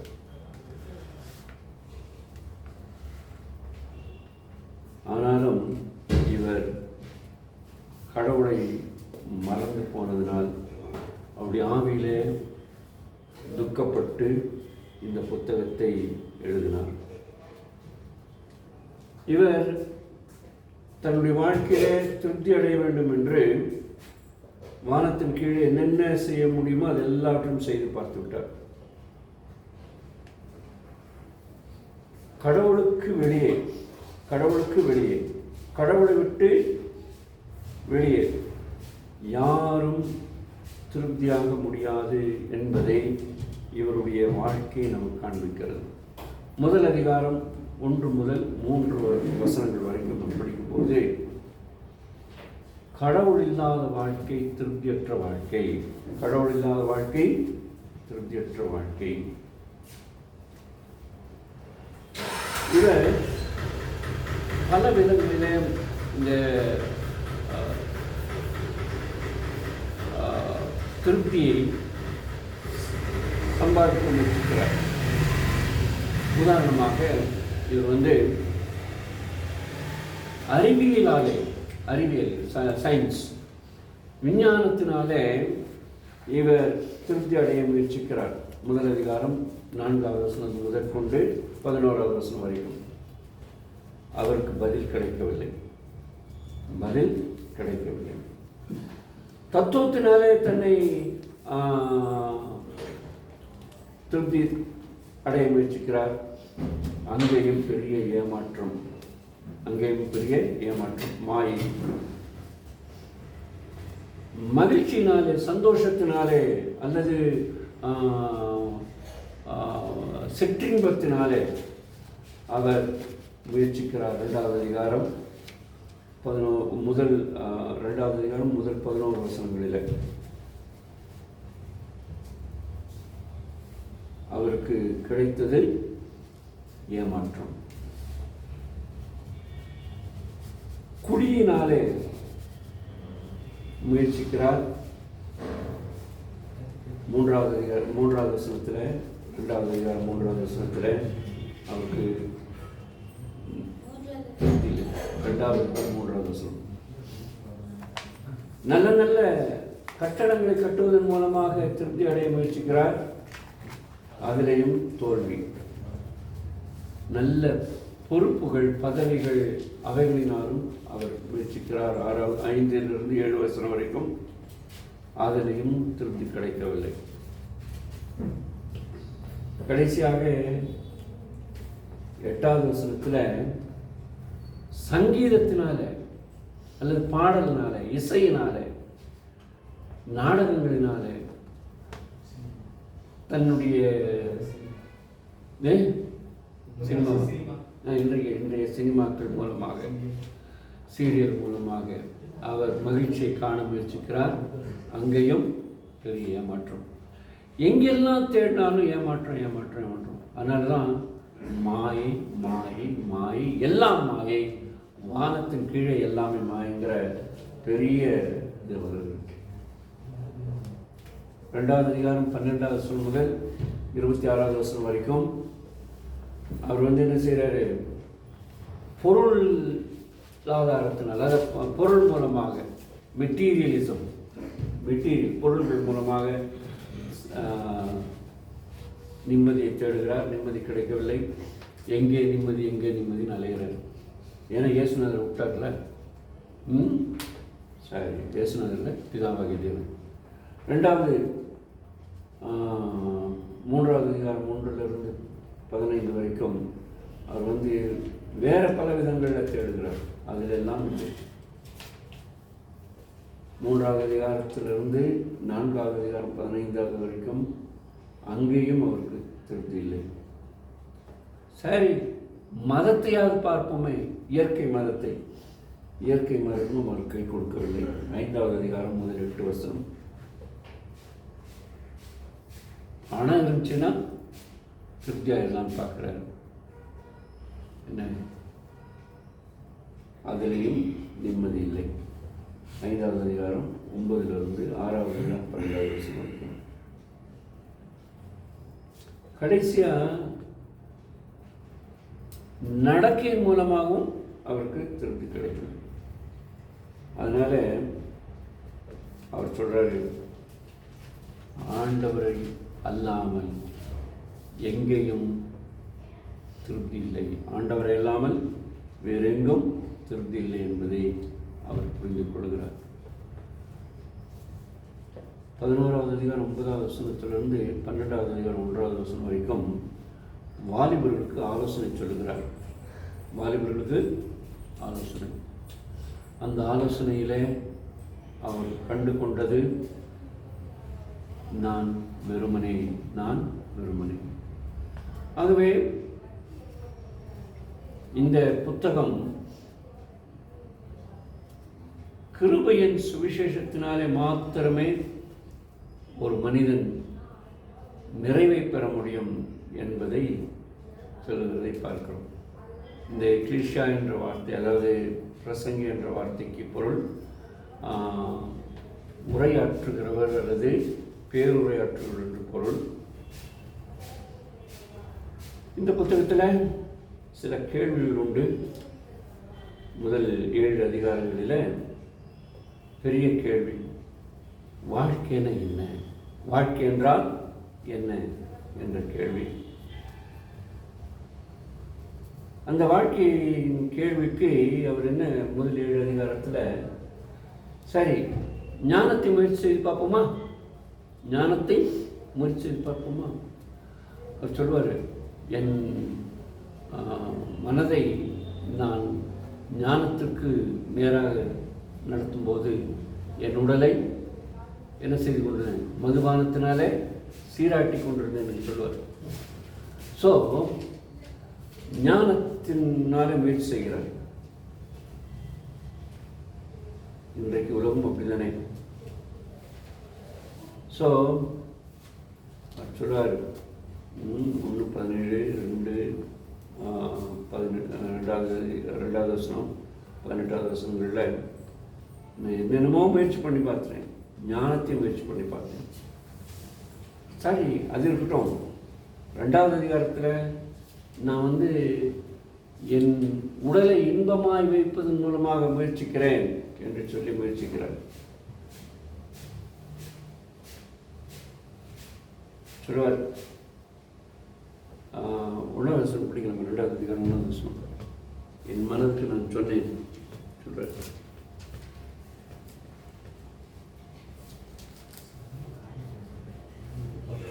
நான் என் உள்ளத்திலே சொல்லிக் கொண்டது என்னவென்றால், வா, இப்பொழுது உன்னை சந்தோஷத்தினாலே சோதித்து பார்ப்பேன், இன்பமானதை அனுபவி என்றேன். இதுவும் மாயை, இதுவும் மாயை. ஸோ இன்பம் அல்லது மகிழ்ச்சி, நம்முடைய உடலுக்கு கிடைக்கிற இன்பமும் மகிழ்ச்சியும் அது நிலையானது அல்ல என்பதை காட்டுகிறது.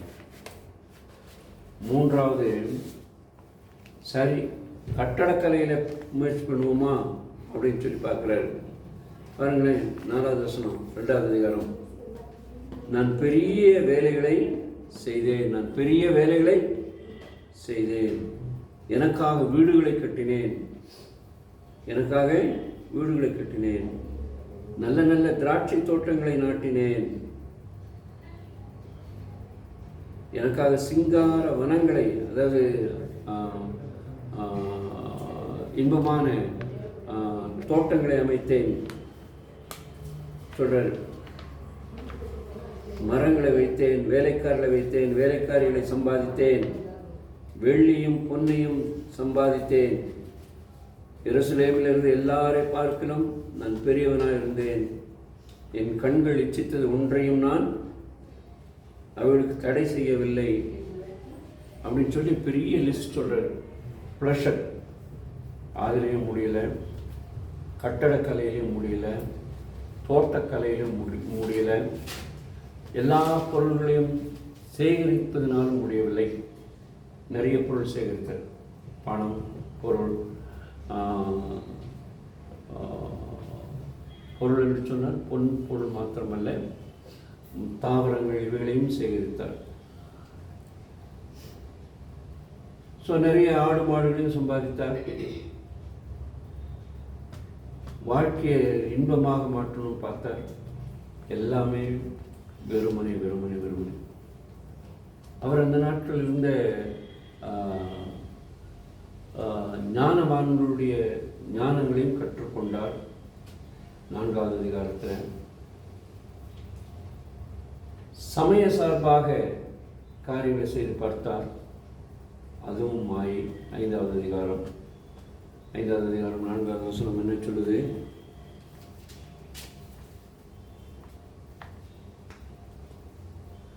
நீ தேவனுக்கு பொருத்தனை பண்ணி கொண்டால் அதை செலுத்துவது தாமதியாதே, அவர் மூடர்களில் பிரியப்படுவதில்லை, நீ நேர்ந்து கொண்டதை செய் என்று சொல்லி கடவுளுக்கு பக்தியாக இருப்பதை குறித்து, நேர்ந்து கொண்ட காரியங்களை குறித்து சொல்கிறார். அதுக்கடுத்து பொருள் சம்பாதிப்பதை பற்றி சொல்கிறார். 6வது அதிகாரத்தில் பொருள் சம்பாதிப்பது, சாப்பிட்றதுக்கு போதுமானதாக இருந்தது, குடிக்கிறதுக்கு போதுமானதாக இருந்தது என்றெல்லாம் சொல்லுகிறார். 6வது அதிகாரம் 2வது வசனம் படித்தோம்னா நம்ம ரொம்ப இன்ட்ரெஸ்டிங்காக இருக்கும். 6வது அதிகாரம் 2வது வாக்கியம் என்ன சொல்கிறது? பூமிக்கு, முதல் வசனத்தில், பூமியின் கீழே நான் கண்ட வேறொரு தீங்கும் உண்டு, அது மனுஷனுக்குள்ளே பெரும்பாலும் நடந்து கொண்டிருக்கிறது. அதாவது ஒருவனுக்கு தேவன் செல்வத்தையும் சம்பத்தையும் கனத்தையும் கொடுக்கிறார். அவன் என்ன இச்சித்தாலும் அதெல்லாம் அவனுக்கு குறையில்லாமல் கிடைக்கும். ஆதலால் அவன் அனுபவிக்கும் சக்தியை தேவன் அவனுக்கு கொடுக்கவில்லை. நிறைய சம்பாதிக்கிறாங்க. ஒரு முறை ஒரு பிரசங்கர் சொன்னார், பெரிய கேட்டு, பெரிய வீடு, பெரிய டைனிங் டேபிள், அவர் வந்து டைனிங் டேபிளில் வந்து உட்கார்ந்தாரு. சின்ன கப் கொடுத்தாங்க, அதில் கஞ்சி இருந்ததுன்னு சொல்லி. ஸோ இதெல்லாம் மனிதனுடைய வாழ்க்கை. 7வது அதிகாரத்தில் உண்மையான மனம் திரும்புதலை குறித்து சொல்கிறார். உண்மையான மனம் திரும்புதலை குறித்து அவர் சொல்லுவதை பார்க்கிறோம்.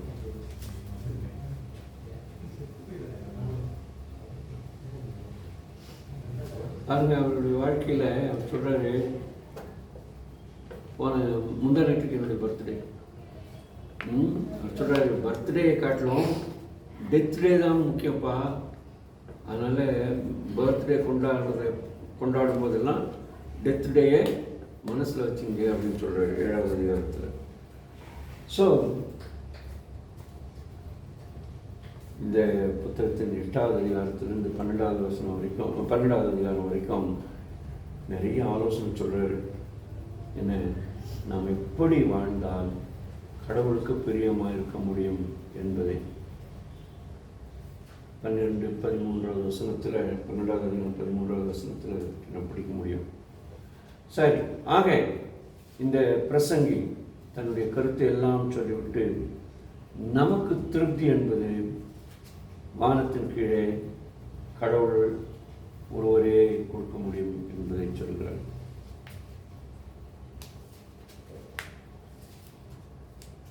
நம்ம அடிக்கடி இந்த புத்தகத்தில் வானத்தின் கீழே மனுஷனுடைய பிரயாசம் ஒன்றுமில்லைன்னு சொல்லல.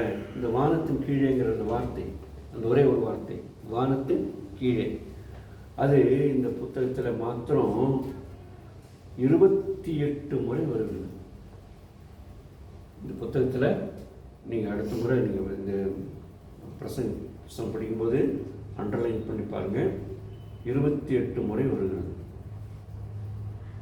12 அதிகாரத்தில் 28 முறை வருகிறது.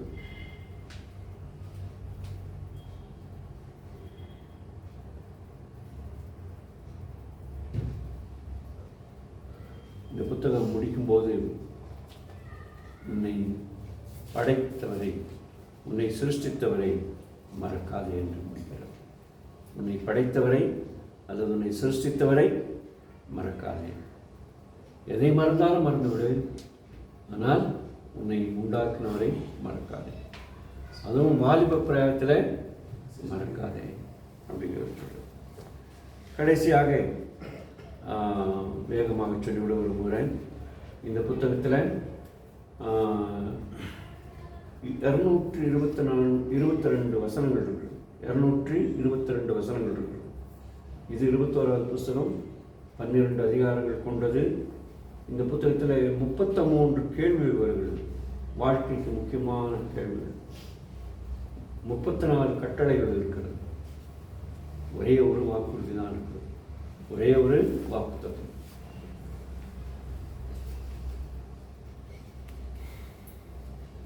உன்னத பாட்டு புஸ்தகத்தோடு முடிச்சிடும்.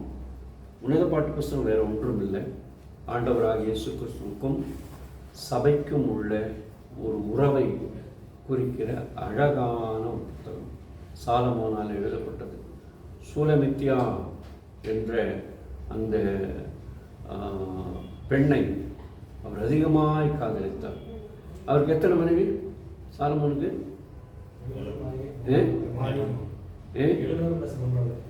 கிட்டத்தட்ட 1000 மனைவிகளில், கிட்டத்தட்ட 1000 மனைவிகளில், கவனமாக கேளுங்க, சூலமித்தியாவை அவர் அரசிகளுக்கெல்லாம் அரசியாக்க விரும்பினார், மகா அரசியாக ஆக்க விரும்பினார். ஆனால் அது நடந்ததா தெரியவில்லை. சூலேம் ஊர் ஒரு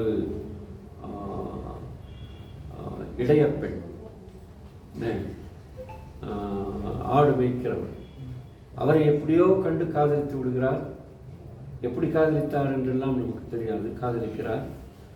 காதலித்து அவளை உயர்த்த விரும்புகிறார். உயர்த்தினாரா இல்லை என்பது நமக்கு தெரியாது. ஆனால் இந்த காதல் கதையில் ஒன்று புரிகிறது. இது கர்த்தராகிய இயேசு கிறிஸ்துவுக்கும் சபைக்கும் உள்ள நெருங்கிய உறவு எப்படி இருக்க வேண்டும் என்று சுட்டி காண்பிக்கிறது.